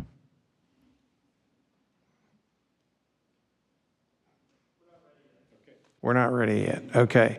How about student achievement report? Congratulations. The student achievement report is all the wonderful achievements that our students came this evening, both academic and athletic. Kudos to all of them. Okay. And A legislative report, that'll take up some time, right? Thank you, Mr. President. Some noteworthy updates. Board Member Smith and I, we attended the 2025 State Legislative Conference on this week, Tuesday, March 18th. We both had lunches, maybe not with our representatives. I did speak briefly with Senator Reineke. He stopped by. He made his commitment. But I spoke with Representative Byrd. I don't know if Mr. Smith, if you had any other comments to share about the conference. Had an opportunity to talk to 2 or 3 different representatives from areas within our Senate district, and we had good conversations. Right now, the legislature is making some tough decisions concerning the state budget, and I encouraged them to do everything that they possibly could do for schools and public schools in the state of Ohio. Thank you, Mr. Smith. After our board meeting, the week after, I believe, provided testimony to the House Education Committee. The House Education Committee was reviewing the House's version of the budget. They have not amended it yet, but we made the request for the state to update the cost inputs. So there's a fair school funding formula. The problem is that they've updated the local share so we look wealthier, but they have not updated the cost inputs, which is how much does it cost to pay admin, staff, electricity, buses. Those are frozen from, I believe, 2022. And so this budget's looking at 2026. And so what happens is it makes that formula out of sync, and therefore we see a reduction. Our district, as our treasurer said last month, our district sees a reduction in funding. Most school districts in Ohio will receive a reduction in funding. So to remedy that, you have to update the formula, you have to update the cost inputs, as well as our property values and our median household income. So that's the ask that we have, and I encourage, if you are very motivated, please email our representatives or the House Finance Committee. They will be reviewing amendments this weekend until next, and the House is on a timeline to pass their version of the budget by April 9th, I believe. So secondly, I actually had the privilege of attending the State of the State address. It's not open invite, so it's pretty special to see. I was able to meet Lieutenant Governor Tressel. For the first time, I never met Coach Tressel before, but now I met him as a lieutenant governor, so it's pretty cool. The governor will actually appoint him to create Ohio Workforce Playbook. And the governor, DeWine, had a lot of puns with coaching during his State of the State address in relation to his conversation with Coach Tressel. For different various regions, also Lieutenant Governor will be leading a soon to be announced initiative to promote physical fitness in our schools. Last year, we saw a requirement for a cell phone policy to be adopted by school districts. Governor is now calling for a complete cell phone ban in schools. And I will say, that got a standing ovation. However, a lot of us, even in the gallery, happened to be on our phones during that time. So I don't know how to marry those two. There's significant data that supports students need to be focused and off their phones in schools. I just wanted to say the adults were not focused during the address, and we were on our phones. That's just interesting. Also, the governor wants to do Ohio C program to provide vision screening for kindergarten through third grade. I will say this needs the Ohio General Assembly's support and cost funding, and I don't know if that will make it through the budget. The governor wants to expand Ohio history and social studies into elementary schools, leveraging the reading, making sure that some of the history components are also in literacy, and also more robust life skills curriculum. And he wants to return driver's education to the school districts. One fact that we saw in the conference, I just wanted to I thought property tax trends, it's kind of important to share because we wonder why is there this opposition against school levies, and this could be one factor. In 1975, Class 1, which is residential and agricultural, property comprised of 46% of the state's property tax base. In 2023, it comprised of 74.8% of Ohio. So it went from 46 to 74. Business property, their tax base has decreased from 54% in 1975 to 25.2% in 2023. So that shows, the significant burden shift from residential agricultural, or kind of an even split to more heavily reliant on residential and agricultural. For the sake of time, we're at 7:30. I'm not going to go through a lot of legislative stuff. I will say there's two bills, both in the Senate and the House, that are seeking to require state and school district board members to appear on the ballot with party designation and a primary. So not that we all enjoy running for office, but we may have to go through 2 elections to get here and a party designee. I'm sure there will be a lot of opposition with that because we want to try to keep partisan politics out of this work for students as much as possible. House Bill 54 is the transportation budget bill. There was a provision that adopted that would authorize school districts to utilize 12 passenger vehicles for regular student transportation. So that might be a positive for us as we deal with transportation issues. There is a bill in both the House and the Senate, companion bills that will seek to prohibit diversity, equity, and inclusion in our schools. It would require the boards to adopt a policy to take DEI out of job descriptions, training, orientation, making sure contracting with consultants are not using DEI as any of their evaluation or training components. There is a bill, so House Bill 28, this will eliminate the authority to pass or to levy a replacement. So we have renewals, substitute. This one will eliminate the authority to levy a replacement property tax levy. This was passed by the House this week, actually yesterday. So obviously the Senate still has to look at that. Representative Byrd has a bill 145 that will increase the minimum number of hours, instructional hours, that all schools must be open for instruction. I think we are still above that if this bill is passed. K through 12 will be 963 hours. 7 through 12 is 1,054 hours. So we all had a conversation. I happened to be sitting with a lot of superintendents. Representative Byrd brought this bill up during our lunch. And there was a lot of concerns, not necessarily opposition. A lot of the districts were above it. It was just saying we need some flexibility. And if you raise the standards, you limit our flexibility when we have to have, for example, tonight, if we don't pass a levy, we have to change instructional hours to meet our needs and our contractual obligations. There is a bill that will require the Pledge of Allegiance in schools. I've made it clear that our students recite the Pledge of Allegiance.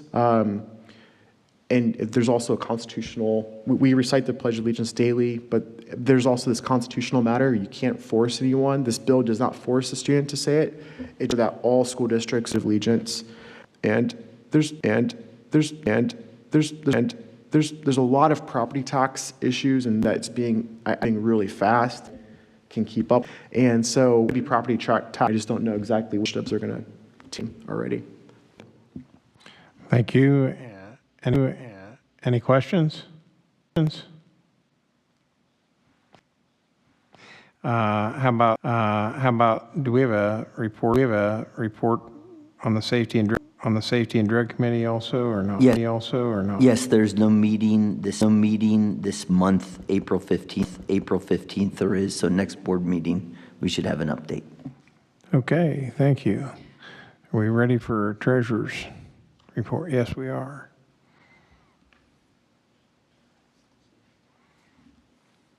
Okay, thanks guys, I appreciate you fixing that on the fly. I just have a couple slides for you. As you know, one of our biggest challenges is getting factual information out to people in the community, the information that they want to know, the information in a way that is easily understandable and digestible, and that's something that we work on and try to do our best to get that out there. We send out facts whether people are going to vote yes or no. We want that vote to be based on facts, not based on half-truths put out there by a keyboard warrior on Facebook. So we try to put out that information. What you're looking at here is a postcard that's going to be going out to the community soon. It mentions the date of the levy being May 6th. We try to put some financial facts out there. These are really core facts as it relates to the finances of the district. You know, these are the basics and some of the most important and most impactful as it relates to our finances. You can see there by column. The first column lists our information. The next column lists the state average. The next column lists the county ranking of all schools in the county, whether they're fully or partially located in Union County. And then that final column there lists where Marysville is ranked among the entire state. And I'll hit these just because they are, very important. The first one there, expenditure per pupil. You can see there that we're almost $2,700 below the state average on expenditure per pupil. We're ranked in the lowest in the entire county, and 83% of schools in Ohio spend more than Marysville schools, so we're the bottom 17%. Student-teacher ratio, ours is currently 26-1. The state average is 20-1, and right now we're actually ranked the fifth highest student-to-teacher ratio in the entire state. That means that 99% of schools in Ohio have have a lower student-teacher ratio than us. And we put a little asterisk there. If the contingency plan were to be put in place, we would move from our 5th place ranking to a tie for 1st. So we would have the worst student-teacher ratio in the entire state. Can I interject one thing? Yeah. So when you see 26-1, remember I went back to classroom teachers, like that whole certified number. So this does not mean it's 26-1 in our classrooms. It's total staff, so intervention specialists, anyone who holds that classroom teacher license is in that scenario. So while we say our class caps are up to 30, that is true. Does that make sense, the difference? Okay. We have a couple columns there related to administrative expenditures. So our student administrator ratio is 177 students to 1 administrator, while the state average is 117 students to 1.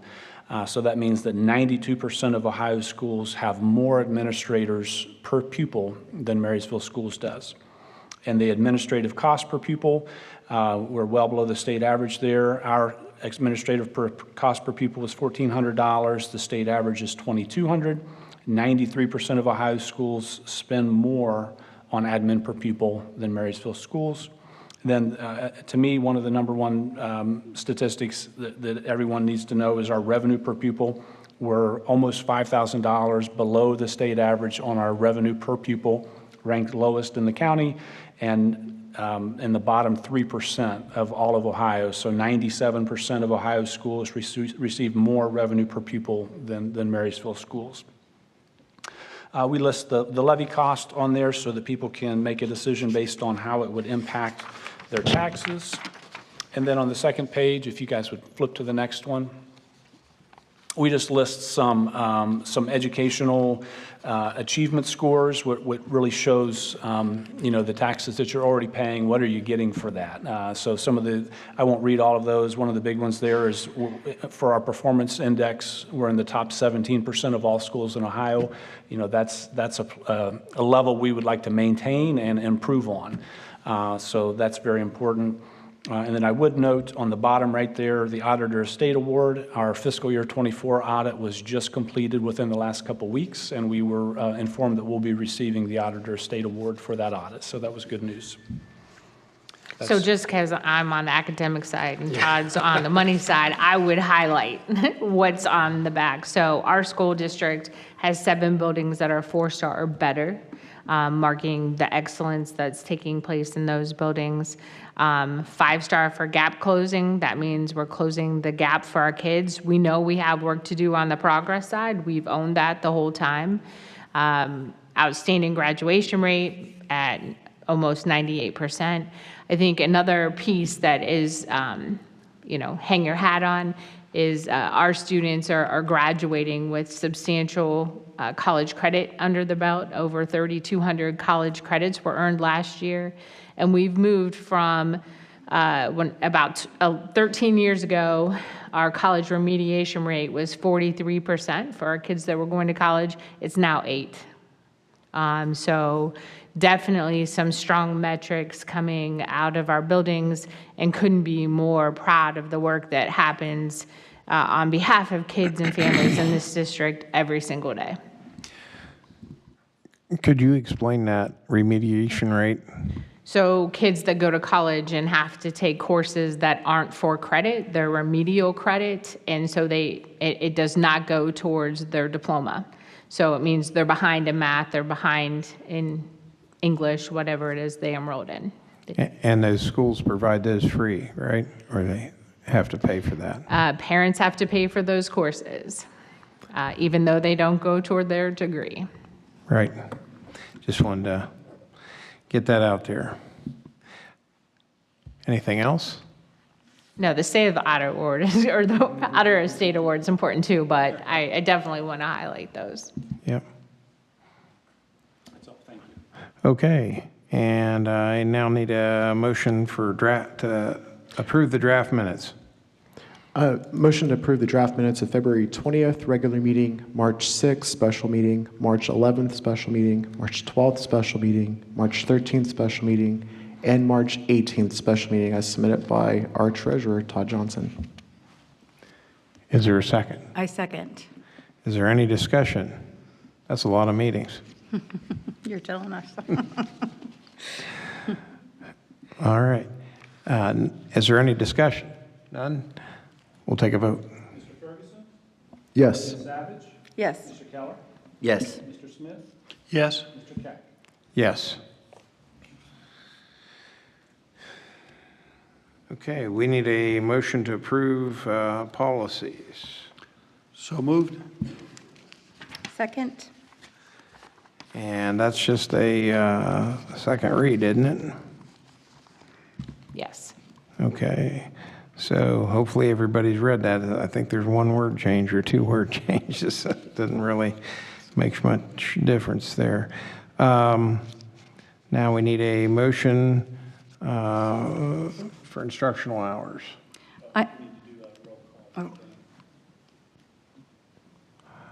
Oh, on the policy? Oh, okay, I'm sorry. Go ahead. Yes. Ms. Savage? Yes. Mr. Ferguson? Yes. Mr. Keller? Yes. Mr. Keck? Yes. All right, now we're down to instructional hours. Okay. I move to alter the instructional hours for elementary and intermediate schools for the upcoming school year if the levy does not pass. And I'd like to read the motion, the resolution, please. Whereas the number of hours school is scheduled to be open for instruction during each year will not be reduced as compared to the previous school years unless the reduction is approved by the board adopted resolution. And whereas the instructional day of the elementary school and Creekview Intermediate School will be shortened by 30 minutes each day for the 25-26 school year, but only if the school levy on the May 2025 ballot does not pass and the contingency plan is implemented. Whereas the elementary schools and Creekview Intermediate School will still have more than the required state minimum instructional hours. Therefore, be it resolved by the Board of Education of Marysville Exempt Village School District, the instructional hours at the elementary schools and Creekview Intermediate Schools will be reduced by 30 minutes daily for the 25-26 school years, only if the school levy on the May 2025 ballot does not pass, resulting in reduction of staff. Creekview start time, tardy bell will be at 9:05. 3:15 p.m. dismissal bell. Doors will open at 8:45. Elementary schools, 9:45 a.m. tardy bell, 3:55 dismissal bell. Doors open at 9:25. Second. It's been properly moved and seconded to alter the instructional hours at the elementary. Any discussion? I have one. That would only occur if the levy does not pass. Is that correct? Correct. Okay. I just wanted to thank Dr. Allen and the staff for going through a process we do have two options, and this one, I believe, is best for the educational day. It's the least, it's not a preferred option. I'm a parent of elementary kids and 9:45 start time, and then think about a 2-hour delay. That doesn't, that's probably, I hope my daycare bill doesn't go up because of this. I'm not being funny. This is like, there's going to be costs that are going to be impacting us with time and just a late start to the day. However, it's important to have an unbroken day of instructional time for our students. And in my view, trying to get kids in and out of the classroom all day, 3 times a day, on top of lunch, on top of normal recess, we have to give them the best shot with the limited resources we have. Again, this is only if the levy is not successful in May. Any other discussion? I just was going to say as a parent too, I don't like it. I hate it, but it does make sense from the parent perspective with my own children. We have more time now after school to enrich their day with the opportunities that they enjoy. Oh, go ahead. Okay. Yeah, as a career educator, instructional time is precious, and any reduction hurts.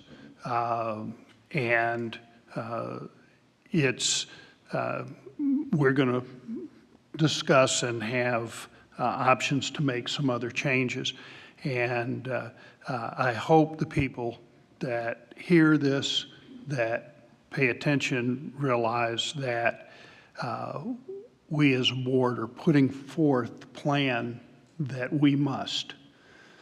And I hope they believe that this is a good faith effort on our part to try to do the best we can for kids, but ultimately it's going to be their decision when they go to the polls and vote. Okay, ready for a vote? Ms. Savage? Yes. Mr. Ferguson? Yes. Mr. Keller? Yes. Mr. Smith? Yes. Mr. Keck? Yes. And now we're on to a memorandum of understanding with the MEA. I move that we approve a memorandum of understanding between the Marysville Exempted Village School District and the Marysville Education Association. In essence, this is a contractual agreement with plan time being within the student day, so it requires our agreement on an MOU as well. And the subject of this memorandum is K-6 teacher planning time in the event of the levy failure, May 2025. Is there a second? Second. Been properly moved and seconded to approve the memorandum of understanding with the MEA. Any further discussion? Mr. President, I'd like to read the memorandum if I can. Please do. This memorandum of understanding is entered into by and between the Marysville Exempted Village School District, hereinafter referred to as the district, and the Marysville Education Association, hereinafter referred to as the association, collectively referred to as the parties. Whereas the parties recognize the importance of providing sufficient planning time for K-6 teachers to ensure high-quality instruction and support for students, whereas the parties acknowledge the potential impact of the May 25th, 25 levy on staffing schedules and the ability to maintain the quality of current planning time structures which impact students and staff, now therefore, in the event that the May 2025 levy does not pass, the parties agree to the following terms related to K-6 teacher planning time.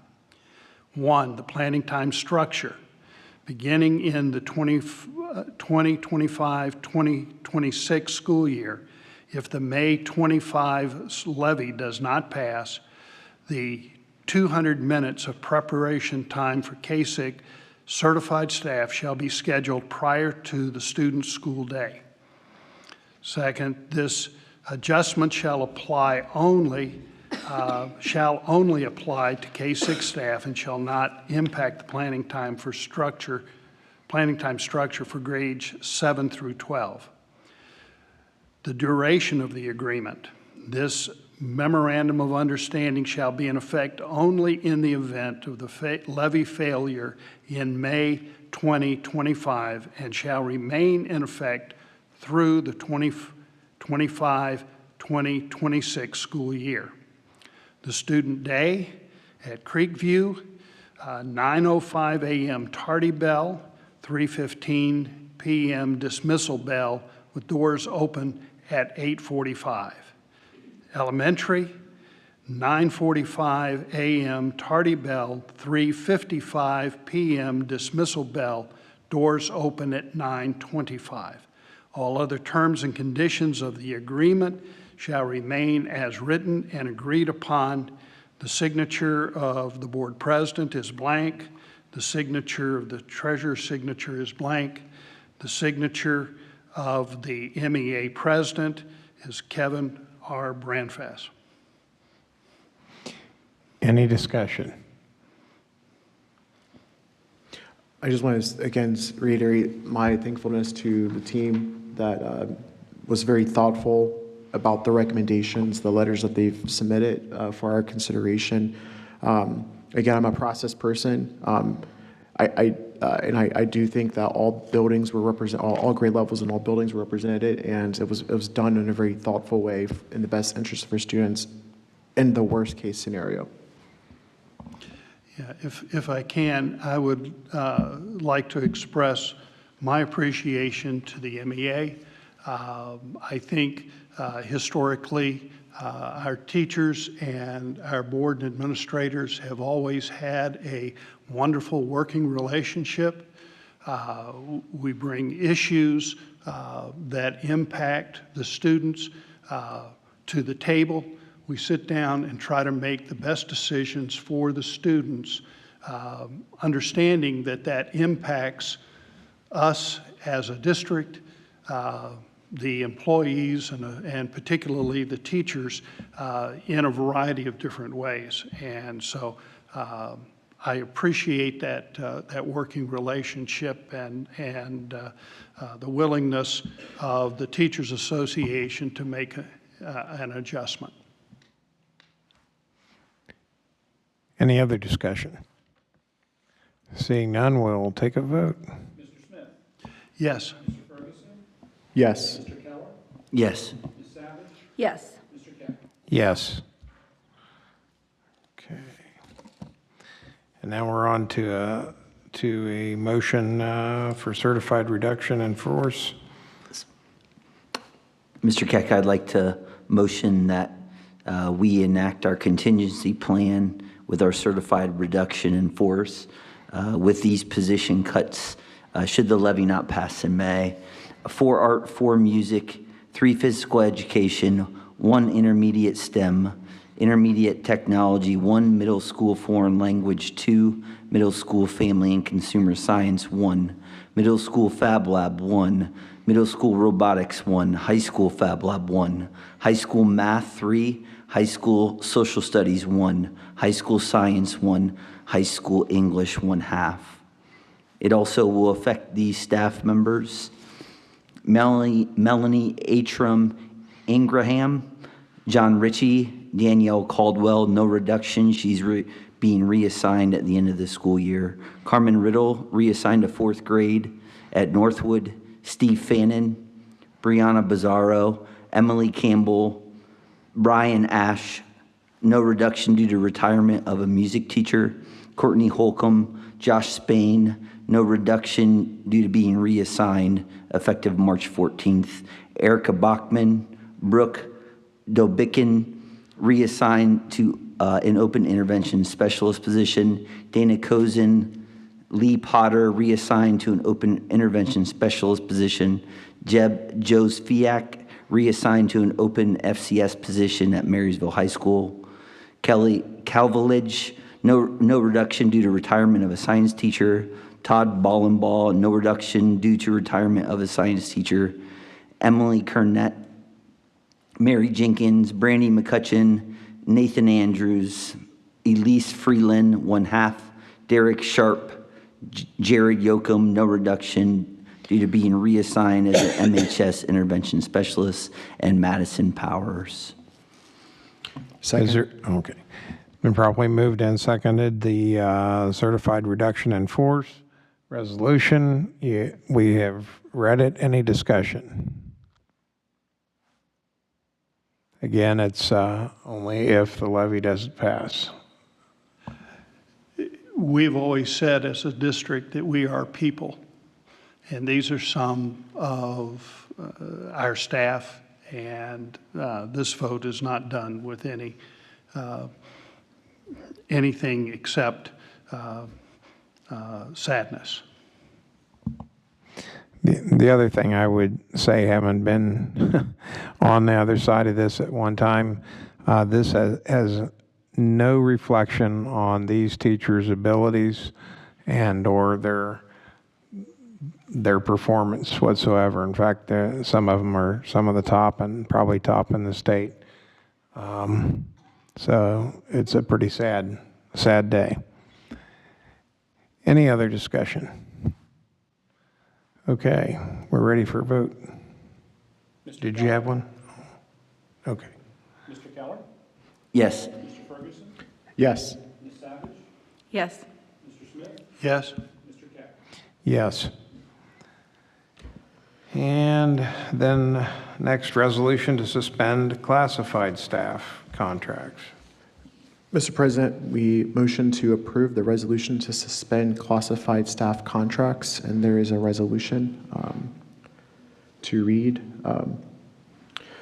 Whereas revised code 3319.172 provides that the board may reduce non-teaching staff in the district for certain reasons, and whereas in accordance with the recommendation of the superintendent, the board has determined to reduce the non-teaching staff pursuant to revised code 32319.172 due to financial reasons, and because the board will receive substantially less monies into the general fund for the coming year than were spent in the general fund in the preceding year, and whereas the notice requirements mandated by Ohio law have been met. And now, therefore be it resolved by the board that the following non-teaching positions shall be reduced and suspended indefinitely effective May 23, 2025 due to financial reasons, and because the board will receive substantially less monies in the general fund for the coming year than were spent in the general fund the preceding year. Positions include 4.5 elementary technology aides and 1 high school aide. The employment contracts of the following non-teaching employees will be suspended effective May 23, 2025 due to the implementation of the reduction in force.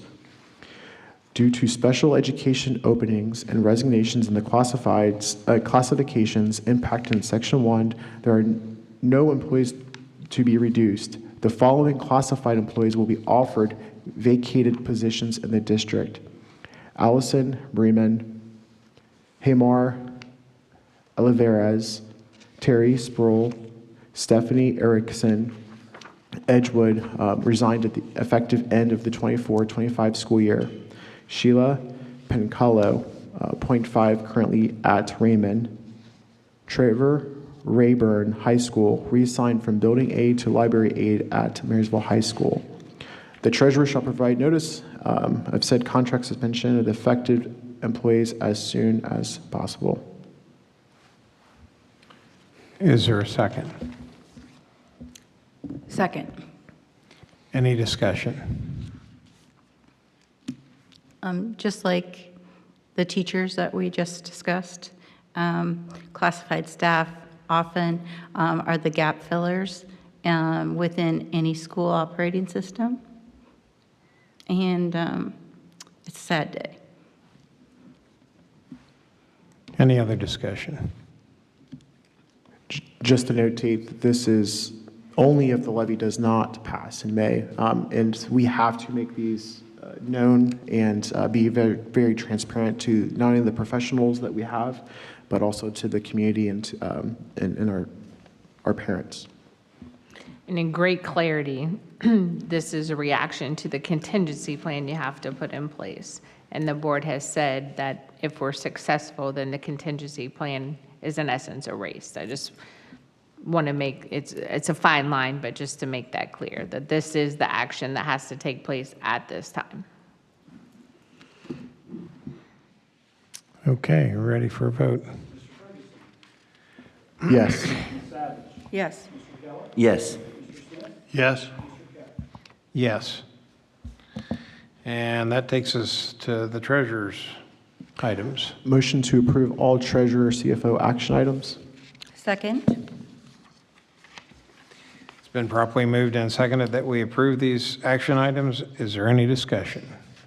I would just note it's the normal monthly items, so unless there's any questions. I was just going to thank our treasurer for doing a great job. The audit that we have had an opportunity to look at that's being released or has been released indicates that all of our financial records are accurate and that there are no discrepancies.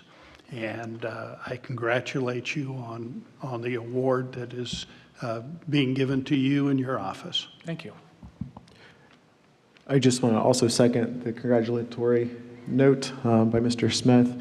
Also, I just want to notate that we have 4.7 months of cash on hand, and we are operating with a significant deficit, $4.5 million. So news like what we just received earlier tonight about maybe preparing for a $3 million swing, it sits heavy on me because we don't, people criticized cash on hand last year, 2 years ago, right?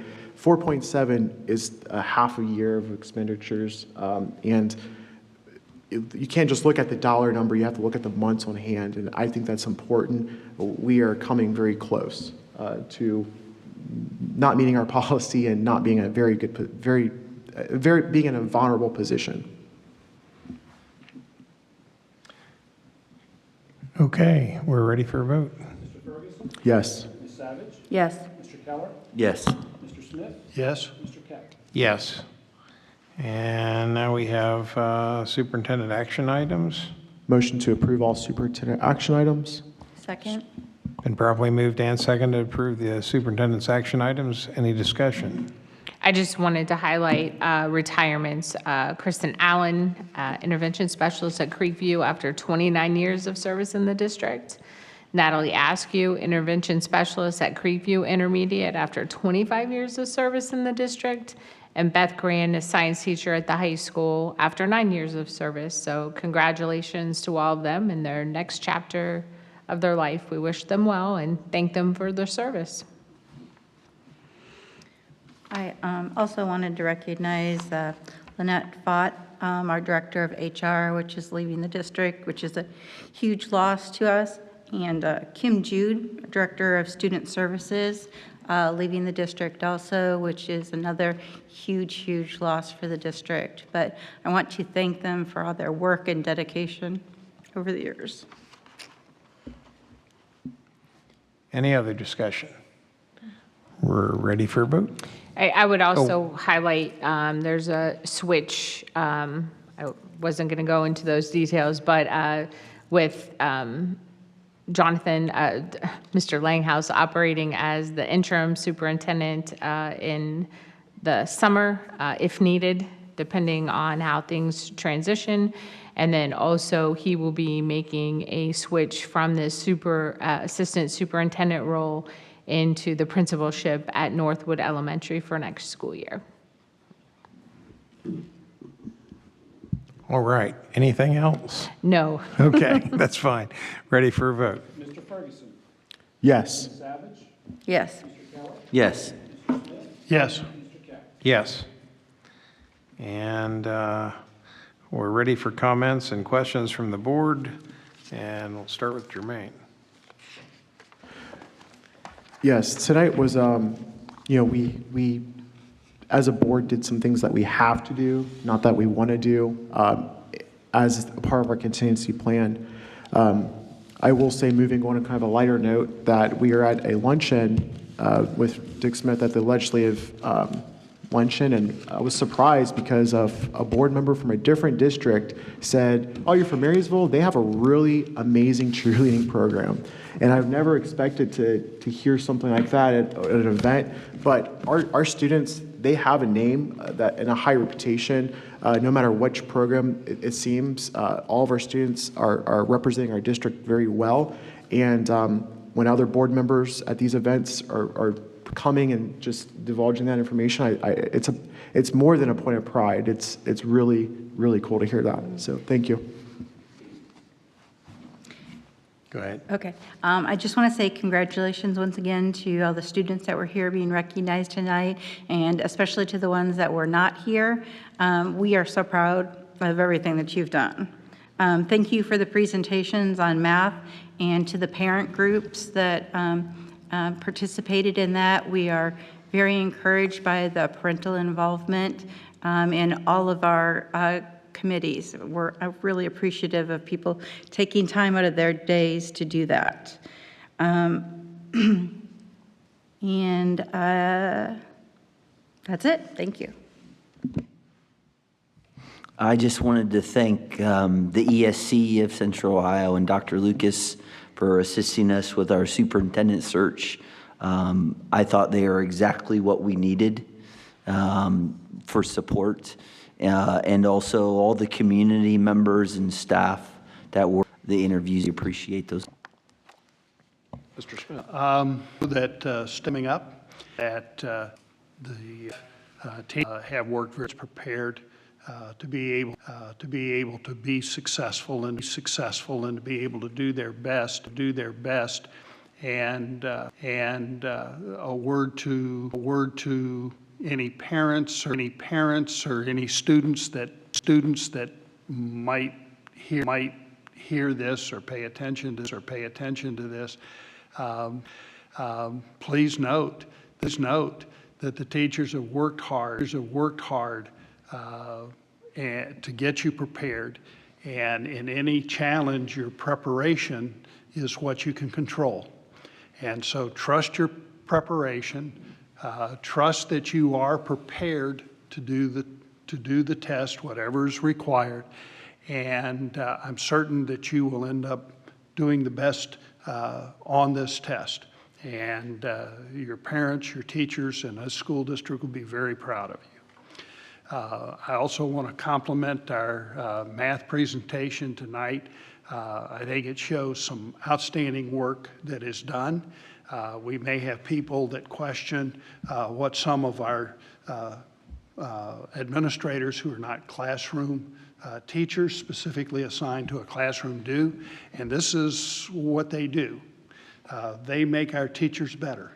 They give ideas and they give structure so that teachers can do a better job in the classrooms for the students. Everything that we do in this district, everybody that is employed by this district has one goal, and that is to make sure that our students have the best experience that they can and that they achieve at a very high level in terms of their academic performance. And we also make every effort to allow students to explore all of the possibilities that there are in life. And probably one of the biggest regrets is that we will, if this levy does not pass, if we have to implement our contingency plan, at many of those exploratory opportunities for students will disappear. Okay, and I just have a few words to say. I guess I'd like to apologize for the downer of this meeting. It's not a fun thing. I've been a been reluctant to have this meeting all week. It's really bothered all of us. And I think at this point in time, as Mr. Smith said, it's in the community's hands if we want this school district to continue the way it is, or if we want to have a much reduced school district. And, you know, the chance for those comments, you know, at meetings on the state level become much and much harder to happen. I've talked to an awful lot of people, and I understand I sure don't want to pay more taxes, but, you know, somebody paid the taxes when I went to school. Somebody paid the taxes when my kids went to school. And we're going to have to continue that if we want high-quality students coming from Marysville. And I think we do. You know, if you had the chance to go to the State of the City meeting, you know they're all behind us. Even ones that were reluctant the first time around are behind us now. So, you know, I hope you can get behind it, and I hope that your friends and to support. And I have a motion. I need a motion to adjourn. So moved. So moved. And a second? Second. It's been properly moved and seconded. Being privileged motion, no discussion. All in favor? Mr. Smith? Yes. Yes. Yes. Yes. Yes. We're adjourned.